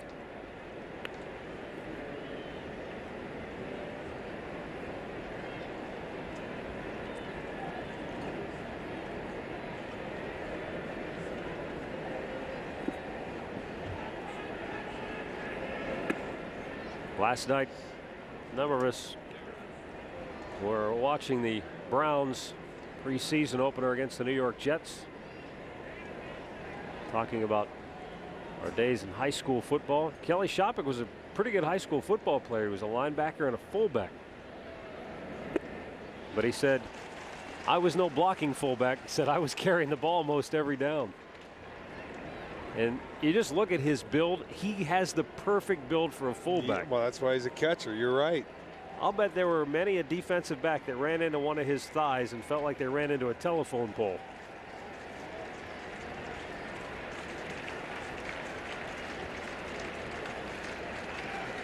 The 2-2 got him to chase. Good fastball outside corner. 7 strikeouts now for David Percy. It'll be Kids Fun Day next weekend back in Cleveland. The Angels will be in town. All the fun happening out on the plaza, and all kids are going to receive a slider art kit. And you can also run the bases at the end of the game.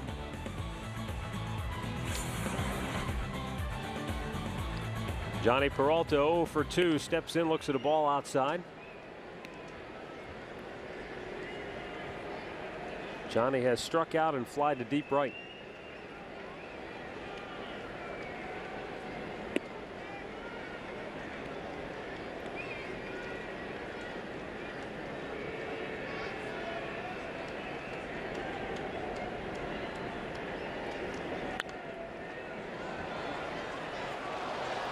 He got a fastball to hit right there and couldn't quite square it up.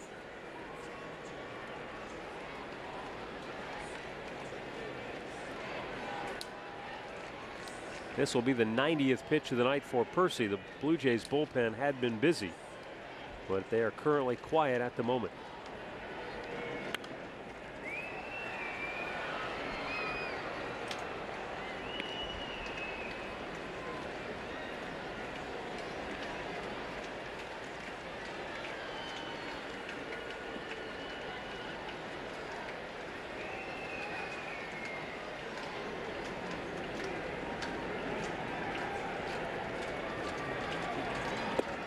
Good off-speed pitch.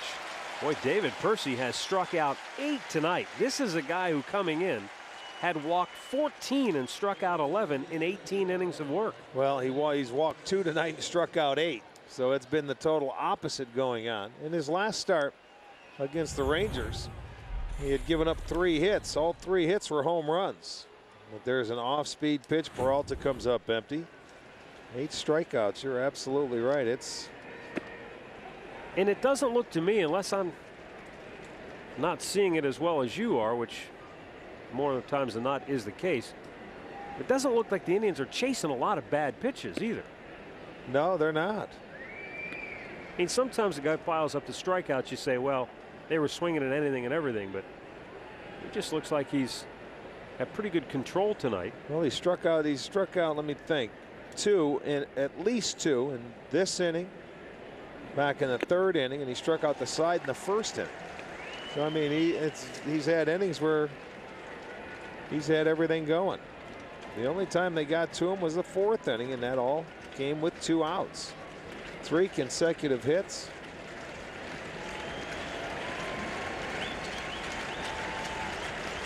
And the 1-2. A bouncing ball to third. Roland was handcuffed, recovers, throws in the dirt.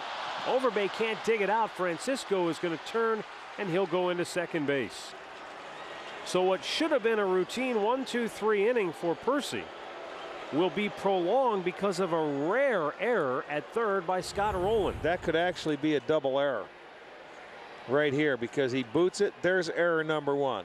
Now when he throws it wildly to first base, and that allows Francisco to get to second. We'll see how they score it, but that could very easily be two errors on Scott Rowland. They're going to be kind and give him just one.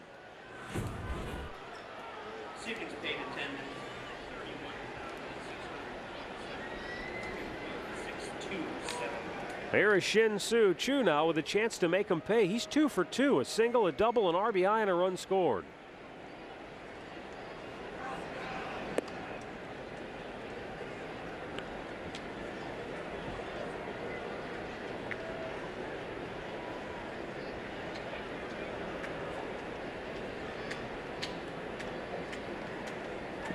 Well, 2 out RBI hits have been the order of the night. Choo in the air, center field, well hit. Back goes Rios onto the track, pulls it down on the front edge of the warning track. Middle of the 6th here in Toronto. Indians still lead it 3-1.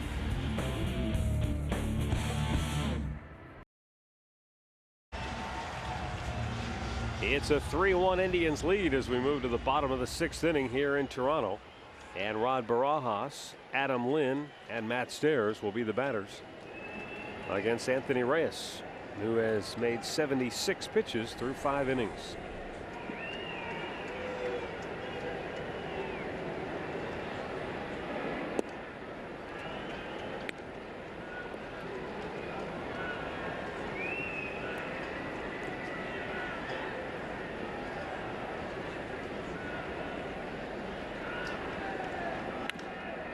Grounded foul, third base side. 1-1 to count. Want to send along get well wishes to Brenda Luttrell of Ashland. She's recovering from knee surgery, and I'm told she never misses a game. So Brenda, hope you're feeling better and back on your feet very soon. 1-1 to Barajas, really got inside on him, pops it up. Grady Sizemore, 1 away. Well, let's go back to the STO studios for a Ford Sports Update. And back to Comerica Park we go, where the Oakland A's were down 2-0. They would score 3 runs in the 5th, and then here in the 6th inning, Emil Brown with a solo home run to make it 4-2 Oakland, who've scored 4 unanswered runs now. They lead it by 2. 6th inning in Detroit. Back to you.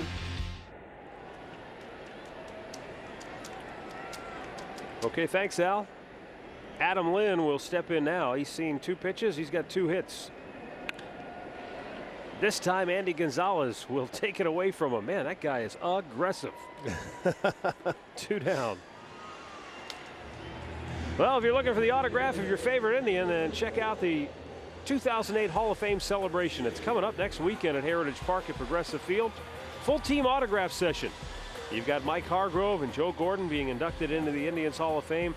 All the information you need is at Indians.com.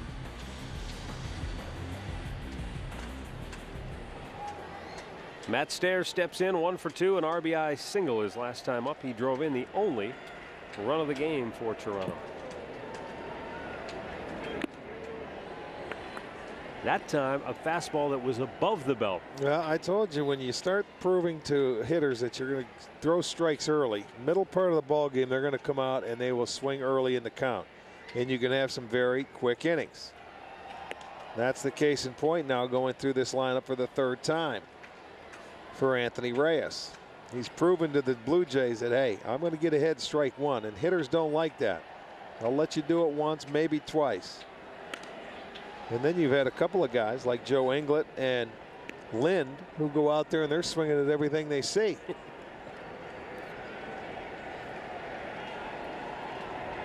But a manager won't ever give you a stern look if you're hitting the ball hard and making it out. No, if you get a pitch that you like and do something with it, they get upset. Oh, that's a nice inning right there for Reyes. Boy, you're not kidding. Hot knife through butter. 1, 2, 3 go the Jays. We go to the 7th. 3-1 Tribe.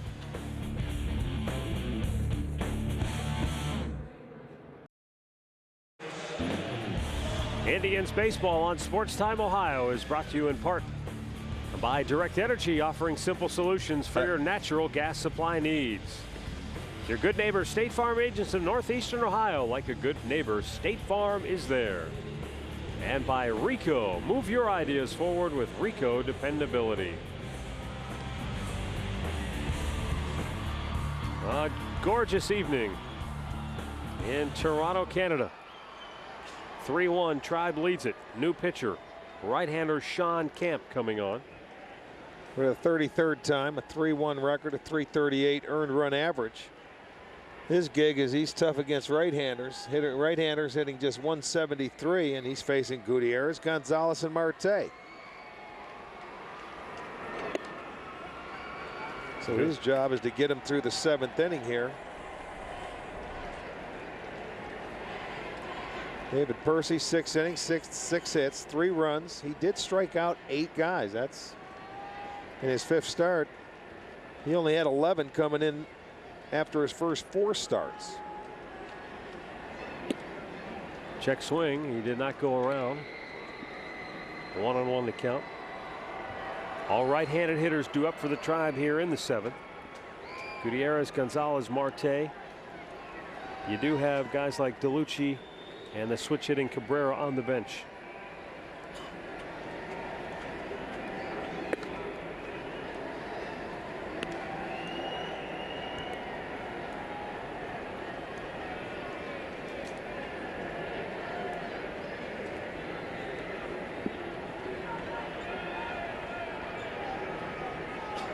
Franklin hit into a double play back in the 2nd inning. Then he had an RBI single in the 4th.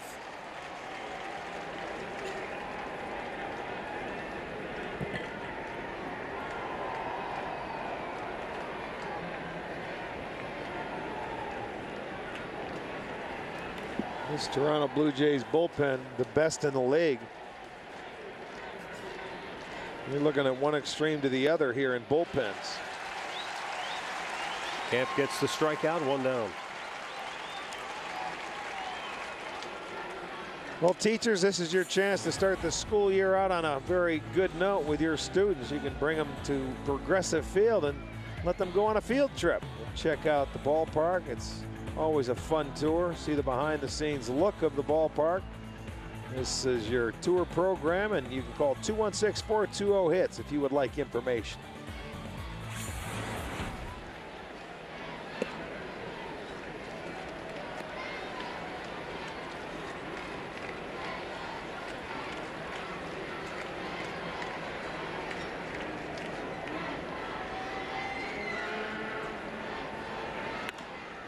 Bouncing ball to first. Overbay. 2 down. Well, when the Indians head to Boston in late September to face the Red Sox, you can go with them. September 22nd through the 25th, the Fenway travel package includes accommodations at the Indians team hotel, game tickets to Fenway Park, and more. Visit Indians.com/road trip and get all the information. 2 down for Andy Marte, who has grounded to third and walked tonight.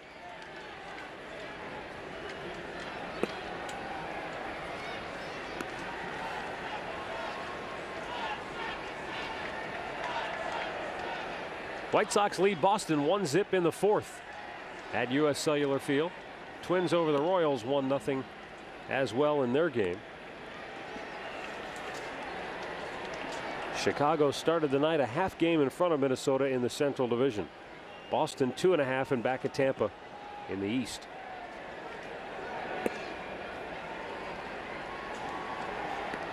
The Rays had a rough road. They finished that game with us on Wednesday, flew all the way to Seattle and played last night, and they had to face Felix Hernandez. And got beat 2-1. A called strike, 3-1. Andy taken all the way. That's got to be the longest trip in the league, right? No kidding. Yeah, you're going from one part of the country to the as far south as you can go to about as far north as you can go. And he gets into one deep right field, but it's going to stay in the park. Wilkerson makes the catch, and the Indians go in order. Stretch time in Toronto. The Indians 3 and the Blue Jays 1. It's time for the Spitzer 7th inning stretch. Log on to Spitzer.com and stretch your automotive dollar. At Spitzer, our world revolves around you. Go Tribe!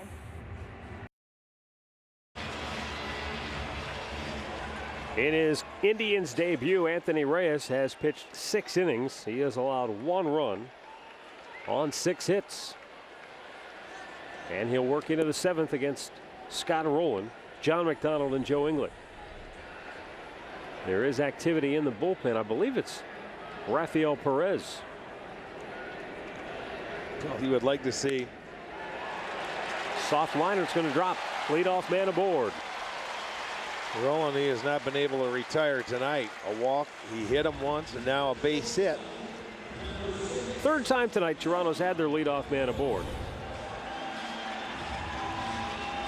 That's a good pitch. Sinker down and away. Just gets enough of it. You remember he fouled off a lot of pitches away in his last at bat, but he puts this one in play. That's a pretty good job of hitting there. All right, John McDonald, sacrifice bunt in the 3rd, fly to center with the bases loaded and 2 out in the 4th. Kelly Shopik out for a quick conversation with Reyes here. Well, this is a case too where you may want to go ahead and you figure that he's not going to mess around with McDonald and start rolling at first base and let McDonald swing away. He has been struggling offensively.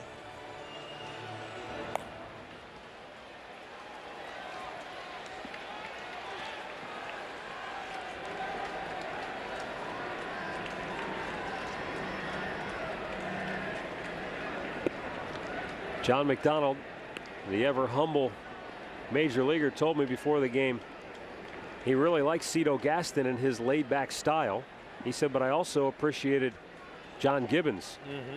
He said, unfortunately, they should have fired about 10 players instead of Gibbons, but they can't do that.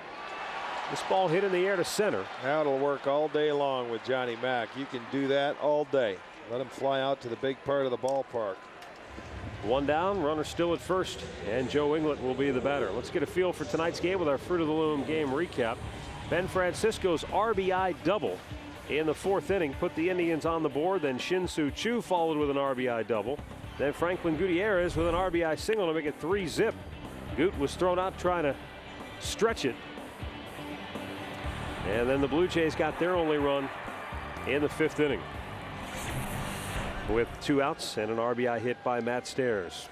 Well, we've got a timeout here at the Sky Dome. Anthony Reyes, 6 1/3 innings in his Indians debut. Successful, to say the least.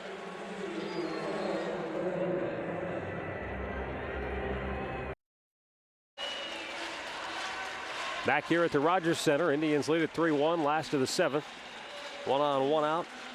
New pitcher on for the Tribe. Let's check out our direct energy, bringing the gas sequence. Take you back to the 1st inning. Reyes versus Rios. Missed down and away. One of the few times he missed with a first pitch strike, but came back and got it to 2-1. Make it 3-1. Fouled off, and he's going to take a called strike. Direct Energy offers simple solutions for your natural gas supply needs.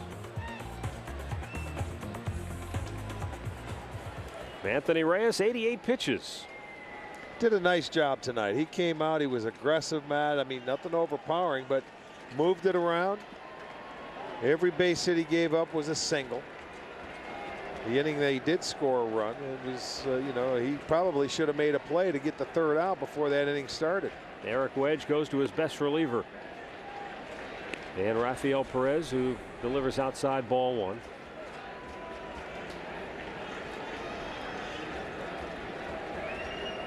Sal Fasano was the guest on Indians On Deck earlier tonight. And he said even opposing players have mentioned to him how good Perez is and how much his ball moves. Well, we've said that it would happen last year. You know, you've got he can throw the slider down and into the right-handers. His fastball moves. He's just one of those guys that has a lot of movement. He seems to have a rubber arm. He can throw. Eric can use him for 2 innings if need be. And he has been the one reliable guy that he can count on. And he's counting on him here to at least get it out of this inning, and I'm sure the 8th. The 1-1.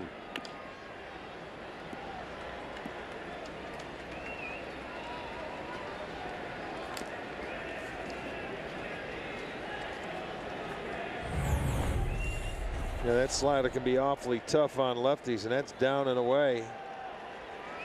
But I'll give little Joe Englert credit. He stays in there nicely for a left-hander. He's done a nice job against left-handers, batting .250. I mean, obviously much better against the right-handers, but that's fairly respectable. Uh-oh. Oh, he's rung up by Bill Hahn. I don't know. The Indians may have caught a break there. 2 down. Well, he didn't think he went. There haven't been many checks tonight. Look at it from the side. I thought he held up. He got the hands out there, but it sort of looked like that bat stayed back. He didn't like the call, but Bill Hahn makes it, so it's out number 2.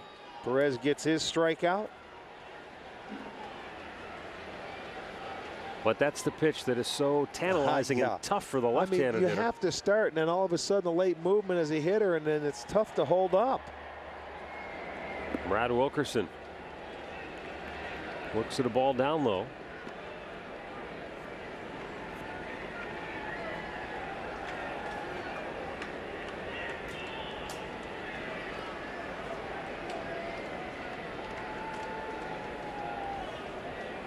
Now, I think you're right. I think we're either going to see Perez for 2 innings tonight, or you might see Jensen Lewis in a matchup situation if it should come to that. I'm thinking 2 innings from this guy. Yeah, with all the left-handed hitters in there, unless, like I said, unless they go to their bench, then you might see Lewis come in. Well, I don't care. This guy can get right-handers out. He can get you through the middle part of the order. Next inning, Perez. That's what I'm looking at. I don't care if they're right or left. Now the 2-0 up high, 3 balls and no strikes. Right-handed hitting Alex Rios on deck.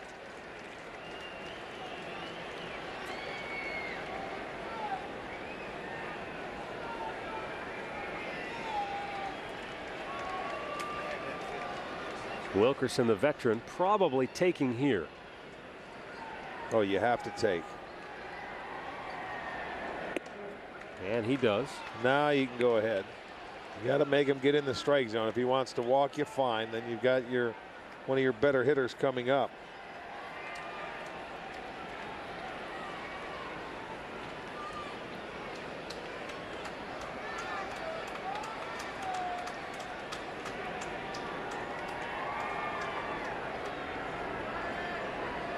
Rolling a very pedestrian lead at first. Fouled first base side.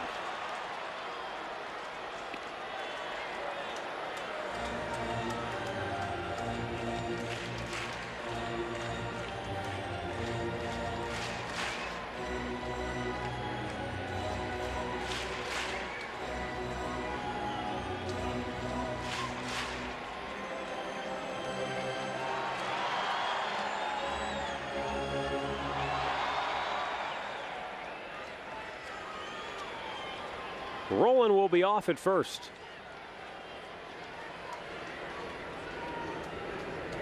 And the payoff pitch is low, ball 4.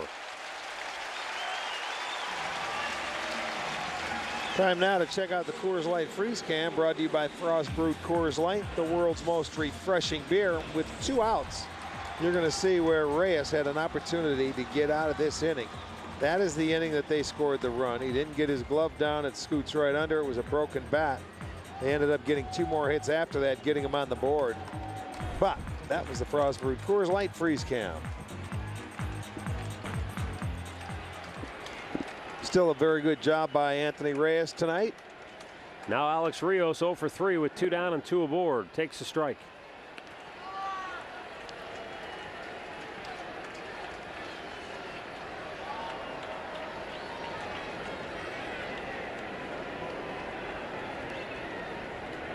Grady Sizemore shading Rios toward right center. Big gap in left center field. That's pretty much how Rios likes to swing the bat, go the other way. Tried to hold up, one around, and the count 0-2. That's the pitch that makes him so tough to right-handed hitters. You know, especially hitters that never see Perez. You know, they think it's going to be a strike, and then the bottom drops out and the ball disappears, and they just can't hold up. Now, guys that are in the division and they have an opportunity where they face him a number of times in a year is a different story. They can lay off of it. Got him. Same pitch. Could not lay off of it. And the inning is over. Jay strand a pair. We go to the 8th. 3-1 Cleveland.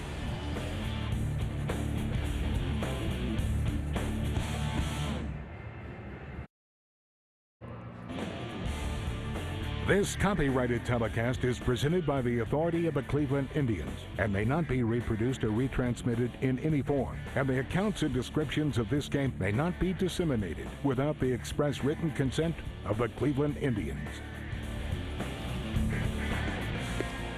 Grady Sizemore leads off the 8th inning. Takes a strike from Sean Camp, who's on for a 2nd inning of relief work.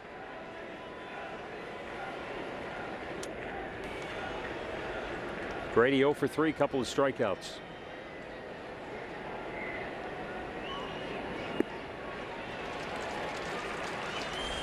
Just looks out of sorts tonight.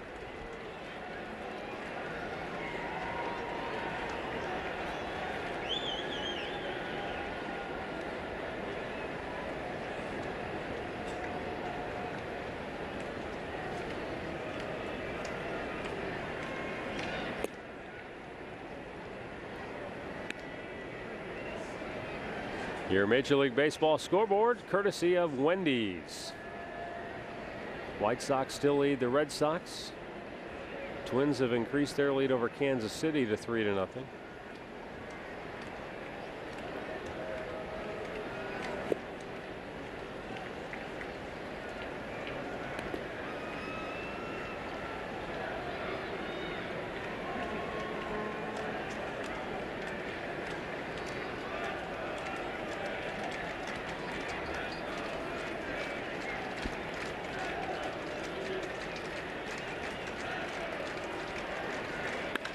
Grady with a hard bouncing ball up the middle. Diving stop by England. Throws. Got him. Boy, what a great play that was. Terrific diving stop by Joe England. You do not have much time to be on the ground. Watch how quickly he gets up, and he's going away from first base. He gets up and puts something on the throw with Grady running, gets him by about a step. Terrific play by England. Takes a hit away from Grady Sizemore. That's a good play.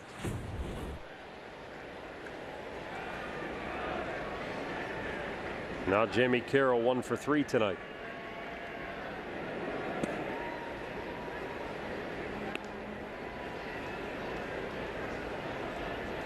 Well, that changes the whole inning. You get Grady, your leadoff man, on you. There's a number of things you could do with this guy up next.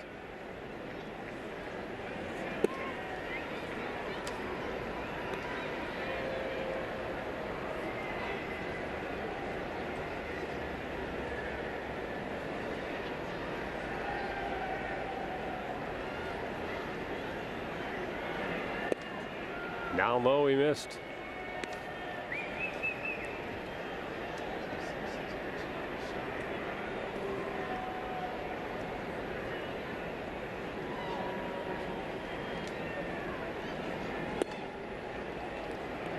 And a walk to Carroll with 1 out.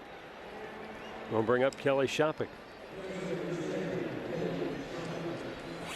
Get all your Tribe gear at the official online shop of the Indians, MLB.com. It has a large selection of caps, t-shirts, jerseys, collectibles, and more. 24 hours a day, 7 days a week.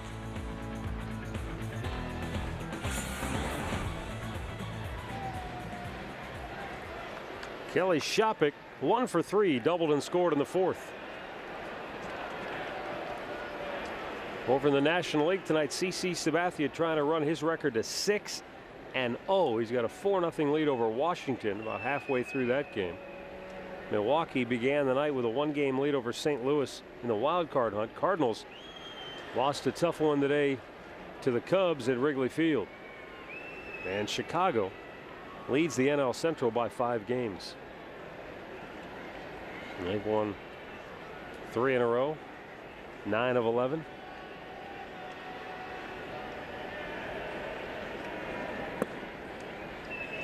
Finish out our birthday wishes. Tom Renniff, 47 of North Worrelton.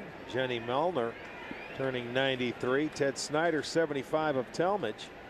Happy birthday to you three. And also our own STO's Mark Koha, who does the update desk. Mark, happy birthday to you.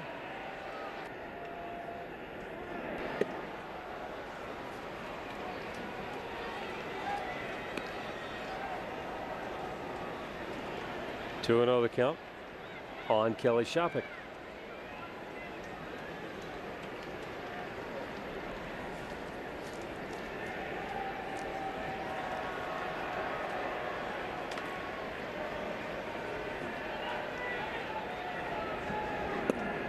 Shopik takes a strike, and it's 2-1.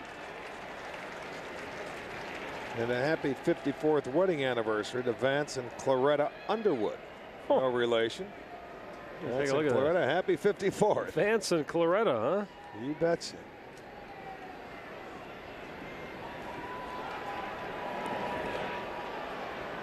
Jamie Carroll is getting a workout right here. He's got 6 steals on the year. Well, you know, they figure something's on right now. This guy does a nice job of holding runners, you can tell. He may have to with his high leg kick.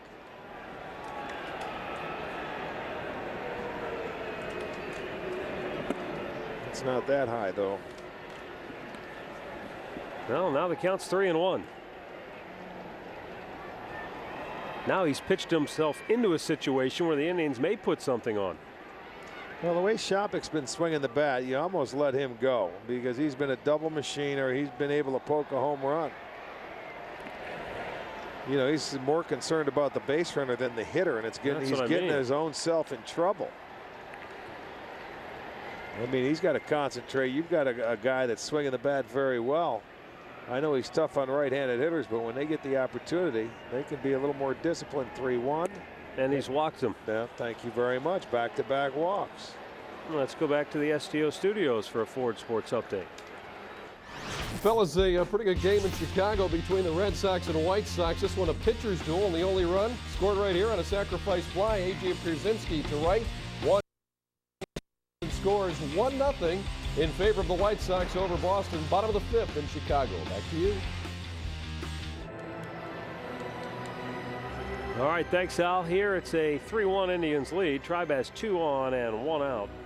And Johnny Peralta will be the batter. There is activity, but it's a left-hander warming, so it looks like it's Camp's game for Peralta and Francisco.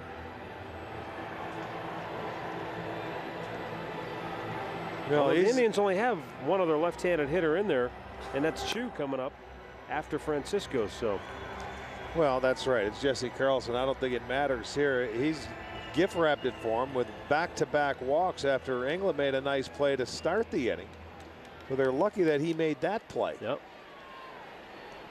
This is where Peralta has been very dangerous for opponents this year, and especially over the last month. Yes, indeed. Almost the last 2 months since he's been inserted into that number 4 hole. You wonder why? Well, I think it's a simple fact that Peralta loves being in this situation, thrives on having the opportunity to drive in runners, and doesn't put too much pressure on himself. Well, right now, at the first 2 months, he was hitting under 200 with runners in scoring position. This year, total, he's at 286. And since being inserted into the number 4 hole this year, he is hitting 355. He's loved it with 34 RBIs in 38 games. Good pitch there, 2-1 the count. Interesting how baseball, the game of baseball, brings people together and crisscrosses lives. Joel Skinner's dad was Cito Gaston's hitting coach when he was a player with the Padres. And yet it was Cito Gaston who passed along some great advice to Joel Skinner when he was a manager in the minor leagues, and that is when you're batting with runners in scoring position, Gaston told the younger Skinner, it's the pitcher who's has all the pressure on him. Right. And too many times the hitters feel like you've got to do something. You don't have to do anything, according to Gaston, but wait and wait for that pitcher to make his mistake, and then you jump on him. And then don't miss it. 2-2, bouncing ball, foul. That's very true. If you want to become a good hitter with runners in scoring position, you don't have to hit that first pitch because he's throwing it. I mean, you may sit, and then there's going to be times when you're going to jump on that first pitch because you know a hitter's going to do that. Because at big league level, when you have matchups and you face guys time and time again, it's a game of adjustments, and you get feelings what they're going to do. 2-2 to Peralta. Got him. Well, right there, Johnny helped him out on a pitch out of the zone. So that he goes down for the third time tonight. Camp gets his second strikeout. See, he helps him because he doesn't swing at a strike. Not that it wasn't a good pitch, but it's out of the strike zone by the time Johnny can handle it. Gives Francisco a chance now to add to a 3-1 lead. Well, Benny had a 2-out RBI double with a runner at second base in the fourth inning. Well, all the runs in this game have scored with 2 outs. Yeah. That's how crazy the game can be. There are some nights you can't buy a hit with 2 outs.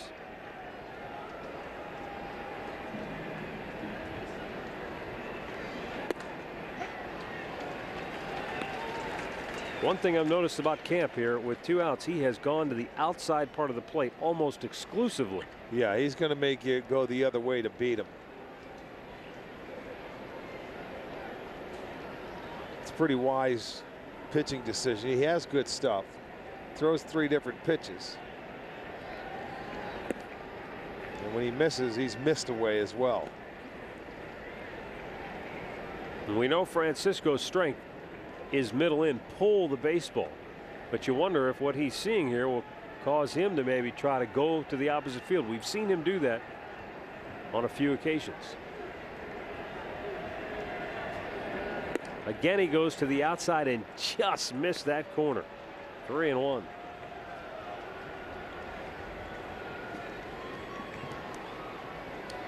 This is probably it right here for Camp, as the left-hander Carlson is ready in the Toronto bullpen. And the 3-1. Broke his bat up the middle into center. Coming around third is Carroll. Throw to the plate, cut off.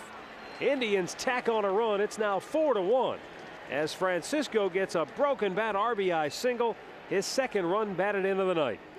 Well, you're going to say, okay, he never went inside. He does this time, and they still give up a base hit. Watch.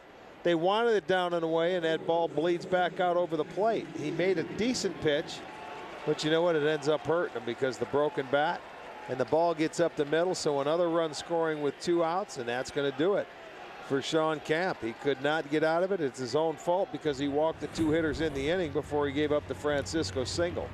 Cito Gaston will make a pitching change. We've got a timeout. Cleveland 4, Toronto 1.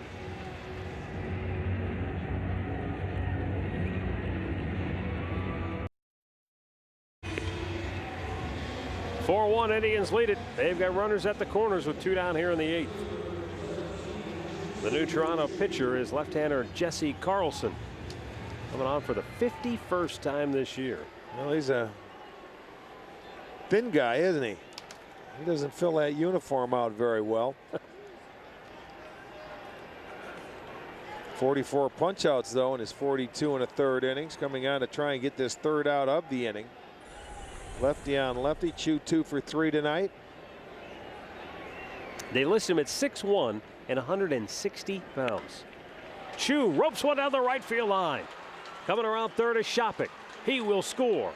On his way to third is Francisco. He'll stop there, and it's a 5-1 Indians lead, as the Indians have knocked the Blue Jays bullpen around for a couple of runs here in the 8th inning. Yeah, something that doesn't happen too often. And again, 2 out hitting sets the Indians on fire. Now the 2 walks that Camp had in the inning come around to score because he jumps on the first pitch. Look at Chu go down and get that breaking ball away. Pulls it down into the corner. That'll score Shopik. Isn't that something? You go to your lefty guy, and one pitch later. Well, then that's when people say that's a stupid move. How can you make that move? Because he didn't get him out. That's why. Well, now 3 right-handed hitters coming up against the lefty Carlson. Gutierrez 1 for 3 RBI hit back in the 4th.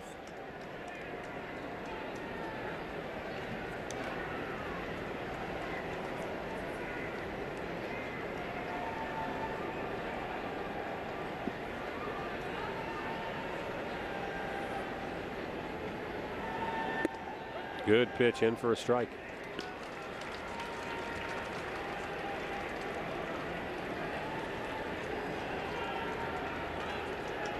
Minnesota leads the Royals 3-zip in the 4th. White Sox lead the Red Sox 3-zip in the 5th.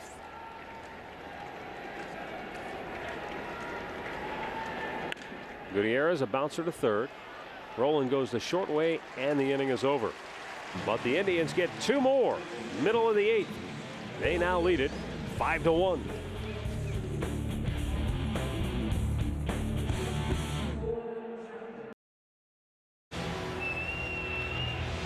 Indians now lead it as we go to the bottom of the 8th. Rafael Perez, who worked 2/3 of a scoreless inning in the 7th, will stay on to work the 8th. Jensen Lewis, meanwhile, begins to warm in the Indians bullpen. Overbay, Barajas, and Lynn for Toronto.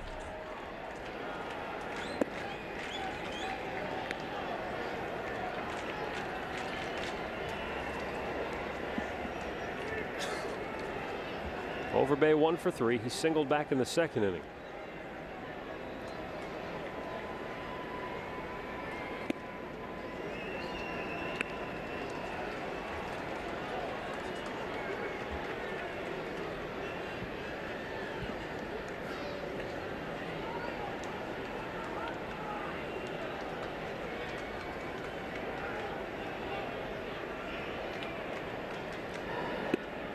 Caught the outside edge, 2-1.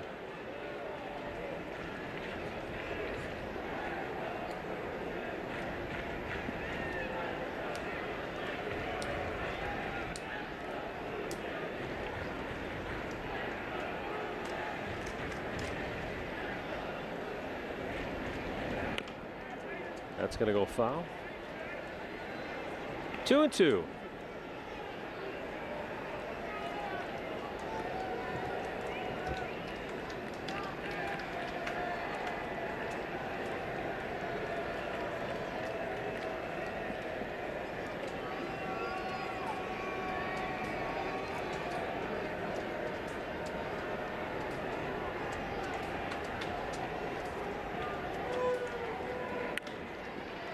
Big hopper to 2nd. Jamie Carroll sets and throws 1 away. Check out the results in tonight's Alltel text poll question. We were looking for the Blue Jays MVP back in '92.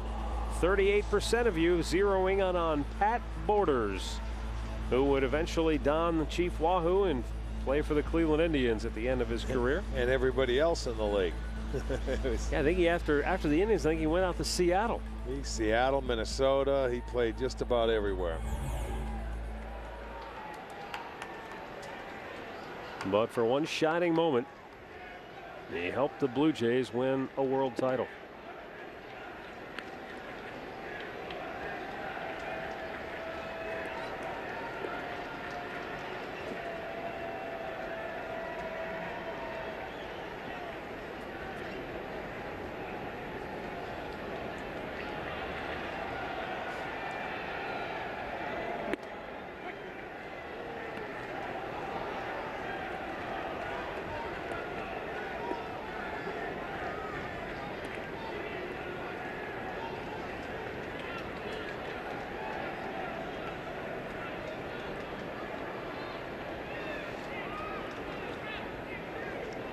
Rafael Perez with the 0-2, down and in. He missed.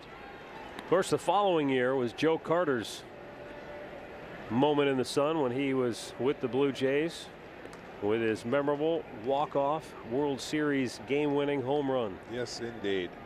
The former Indian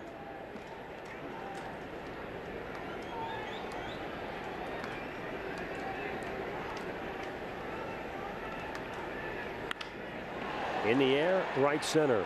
Long run. This is trouble. It's extra bases. Barajas into second with a 1-out double. Grady Sizemore with the all-out diving attempt.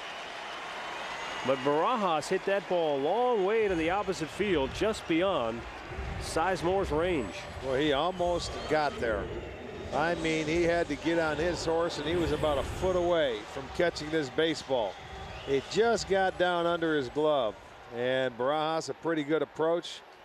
Going the other way. Look at Grady. Go, go, go. Ugh. Just missed it. That's the first extra base hit for Toronto tonight. And it is their 8th hit. So a 1-out double. Adam Lynn, 2 for 3.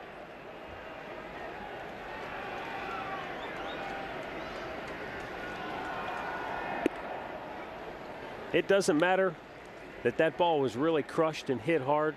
Every outfielder that comes that close is mad that they didn't get it. Well, you hate to run that far. He ran 40 yards to try and get that ball and couldn't do it. When you get that close, you're thinking, my goodness, if it could have stayed up for another split second.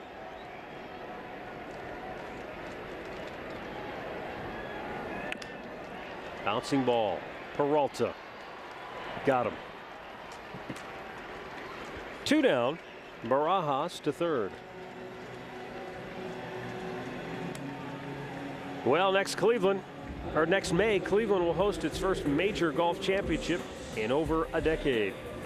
Canterbury Golf Club, the 70th Senior PGA Championship. Advanced tickets are on sale, or you can log on to seniorpga2009.com for volunteer opportunities as well. So at 2 away, pinch hitter for Matt Stairs, it'll be Kevin Mensch.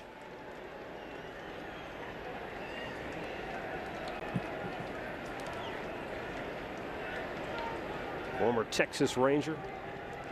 2 for 9 this year as a pinch hitter with an RBI.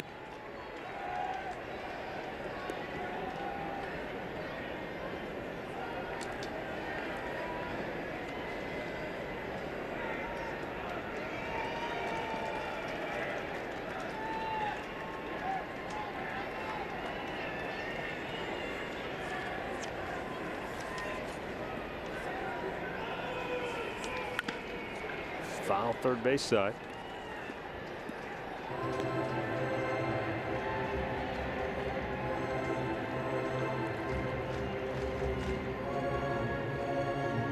Nine of his 19 hits have gone for extra bases this year. Mensch currently 0 for his last 5.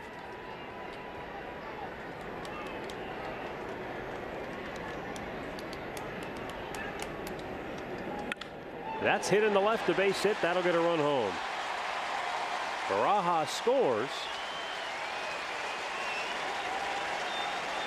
And it's a 5-2 ball game. Guess what? 2 outs. They scored again every run of the game with Amazing. 2 outs, isn't it? 7 runs in this ball game have scored with 2 outs. He steps up, does a nice job of hitting a line drive to left, gets that runner in from third. So now Perez trying to end this 8th inning. Eric Wedge has Jensen Lewis warming in the bullpen. The question is he warming for this inning, or is he possibly coming on for the 9th? Right now, we have no idea really how this bullpen shakes out. No, we do not. And then you're getting to the bottom of the lineup, and then you flip it up over, and you've got the top 2 hitters as left-handers. But Perez can't come back again. The inning is over. Marte goes the short way. Jays get a run closer. We'll go to the 9th. 5-1 Cleveland, or 5-2, or whatever.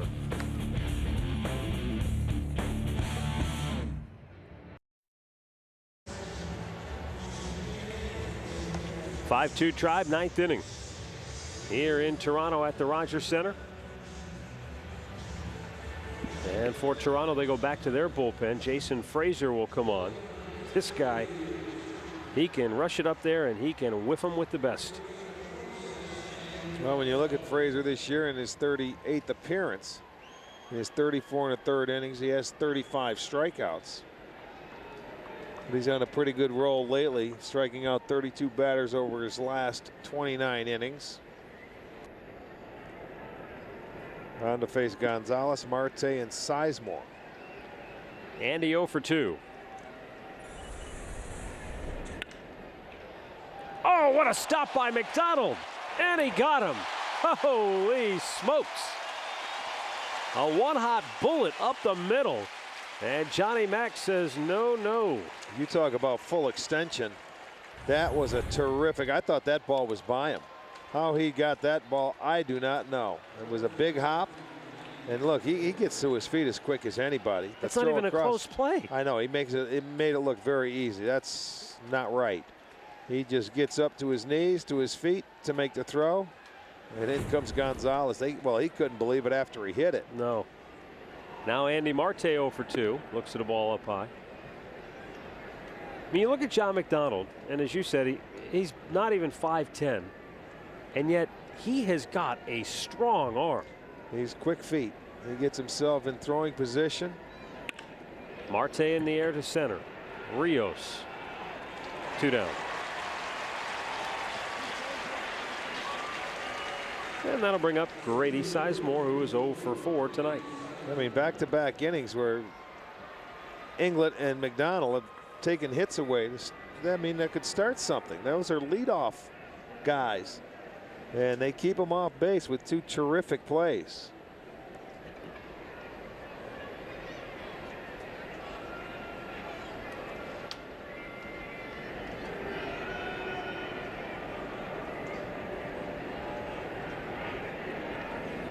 Outside ball 1 to Grady Sizemore.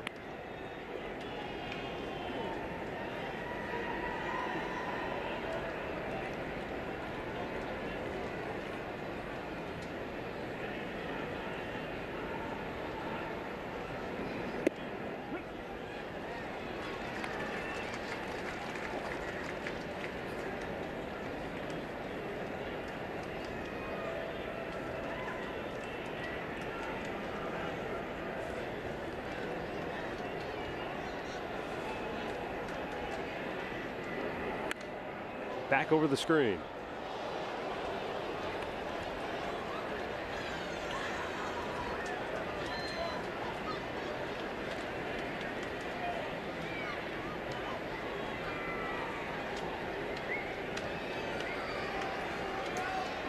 Well, it appears as though Jensen Lewis is going to get his first opportunity for his first major league save.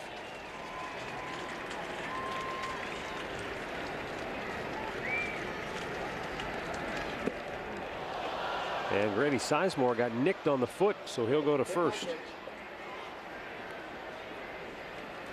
course, if the Indians tack on a run, that would eliminate the save situation. A little slider down and in that he couldn't get out of the way. He tried to jump out, but it looked like it. Did you see Frazier jump off the mound? No, I didn't. But oh, right on the back foot. He couldn't get it out of the way. Watch Frazier's reaction. Oh, not there. Yes. He couldn't believe it. A little emotion there. He did not want to hit him. Let's put it that way. Jamie Carroll has singled, walked, and scored a run tonight.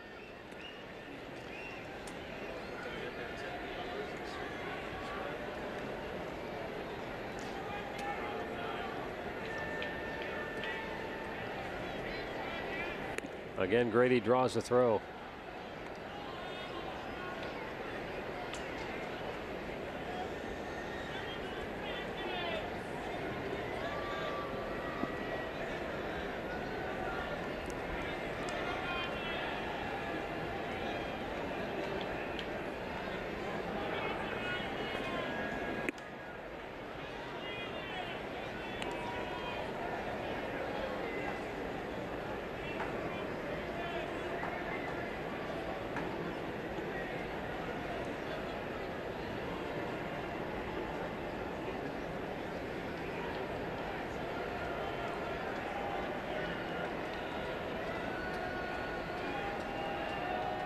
Brady goes, and the 1-0 pitch hit in the air, right field. Back goes Wilkerson. He'll make the catch. And we'll go to the bottom of the ninth with the Tribe on top, 5-2.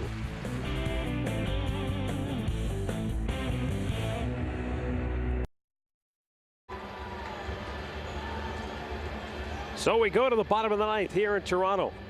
And the next man into the action is Jensen Lewis. I think his heart is racing maybe just a tad here. He's got a chance for his first major league save. It's been a tough go for the Indians bullpen of late. They've tried Kobayashi in the closer's role. They've tried Betancourt. They've tried Mujica. It's now Jensen Lewis's turn. Well, the one thing you want to do is get that leadoff man. Pinch Keep hitter him off base. Pinch hitter Greg Zahn will be that leadoff man. So a chance to face all left-handed hitters here in the ninth.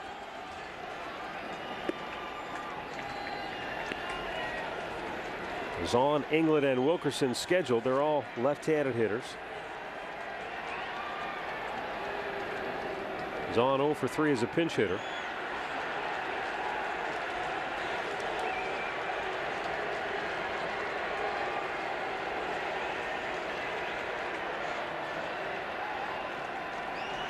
Somebody threw something onto the field, and Shin-Soo Choo went and retrieved it. That's Brendan Donnelly, loosening in the Indians bullpen. Just added to the ball club after the series in Tampa.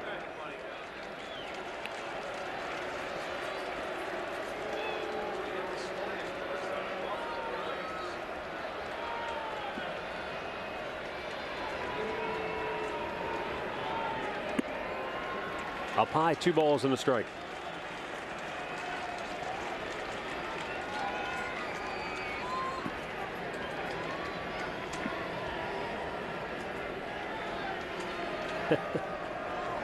Here's the 2-1 pitch. You know, I was just thinking to myself, and this is the beauty of managing and the best laid plans. Eric Wedge and Carl Willis, when they talked to Brendan Donnelly, they told him, look, we don't want to bring you into a situation where it's going to be the middle. We want to bring you in and start you fresh in an inning. And here he is in his first game warming up in a situation where he may well, in fact, come in with guys on base. Well, it's just the way. He's been through it before. Yeah, I know. It's just funny how that, you know, in a perfect world and all that. Yeah. But guess what? This is not a perfect world. You should never say anything. You should never say anything. No, not in that bullpen. It's not a perfect world. You get to the bullpen, be ready for anything. And he is. It's not as though he's, like you said, he's been through this. Any pitcher at any given time right now. Payoff pitch. Boy, not, I mean, you've got a 3-run lead. This is, you don't want to walk anybody. All right, let's take a look at our Buick Pontiac GMC performance of the game. Anthony Reyes in his Indians debut went 6 1/3, gave up 1 run. Punched out 4, did a nice job of getting ahead, being aggressive. Yes, he did. 20 of 27 first pitch strikes. Very nice job.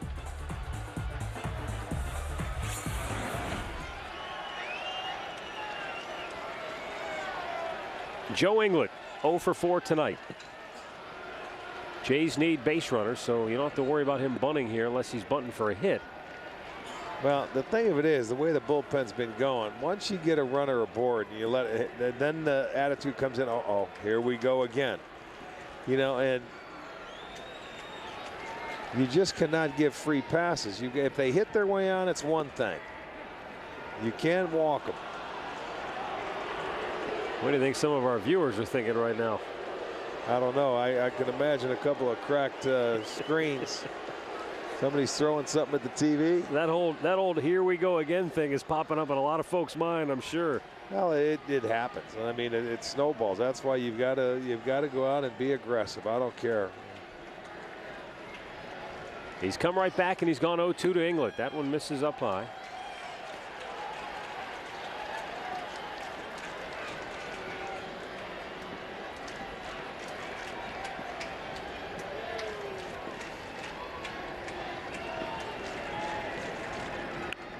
Jam job to third. Marte gets one there. Carroll's turn, not in time. But Lewis does a good job to get the lead runner on the force out. Thanks to Andy Marte, so 1 away. Yeah, that ball just jammed Joe England. There's no way, and he runs pretty well, but watch, he gets way inside. That's where you pitch him. You pitch him inside above the belt. He's got a lot of movement with that bat. You can get in there. It was hit so slowly that Jamie probably should have put it in his pocket.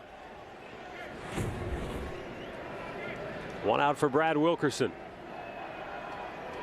He is 1 for 3 tonight.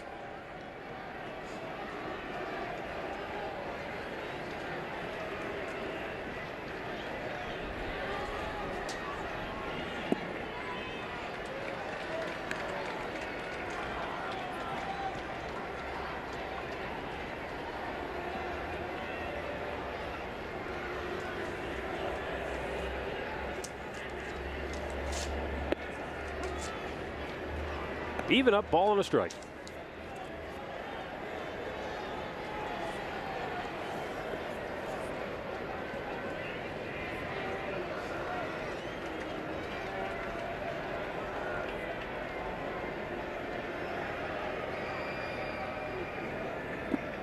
Good pitch by Lewis. Looked like he had Wilkerson fooled in the count 1-2.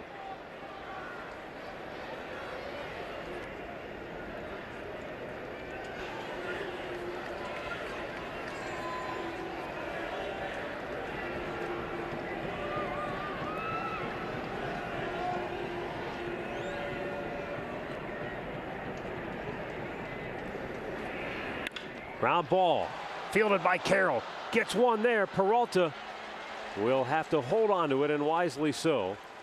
Yeah. And there are 2 down. Nice play. Just get one. Don't be a hero and try and turn it. You have to make sure you give a good throw. It was a little high to Johnny, but he wisely just gets on the bag. Give me an out. You can never rush it in this situation. There's a nice play by Jamie. He gets the ball, but almost throws it away. Johnny makes a nice play to get it. Just get the one out and get out of the way of the sliding Inglet. So 2 down, and Alex Rios will be the batter. He is 0 for 4 tonight.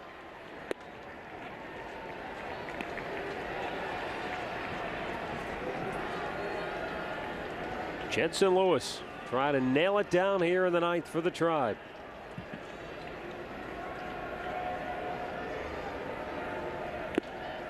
Threw it by him. Good fastball. And the count 0-2. Lewis has always been a guy who's never going to blow you away when you look at the radar gun. But his fastball sneaks up on hitters.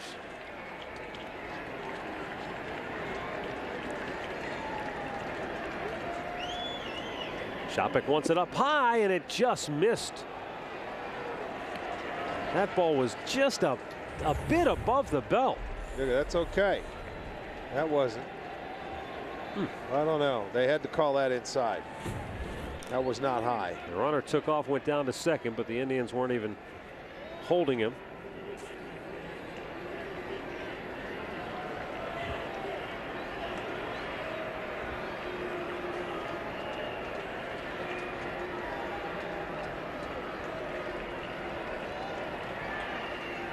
And the 1-2. Jensen Lewis has his first major league save. He strikes out Rios to end the ball game, and the Indians win it 5-2. Anthony Reyes wins in his Cleveland Indians debut. Shin-Soo Choo has a big night with 3 hits, 2 runs batted in, and a run scored. And the Indians take the opener, and they've now won 4 of 5 against the Blue Jays on the year. Big smile for Jensen Lewis, and congratulations as he gets his first major league save. It's time now for our AmTrust Bank save of the game. Well, Andy Marte, man, made a beautiful backhanded play to come up and throw out a fast running Alex Rios at first base. There were some nice defensive plays in this game, but that one is going to be our AmTrust Bank save of the game. Right now at AmTrust Bank, you can get a 12-month CD at 4.25% APY, and it only takes $1,000 to get started. Be sure to ask about their other high-rate CDs with a term to meet any financial need. To open your 12-month CD or any other account, call, click, or come on in today. We'll be back with the Conrad's Tire Express and Total Car Care post-game show right after this.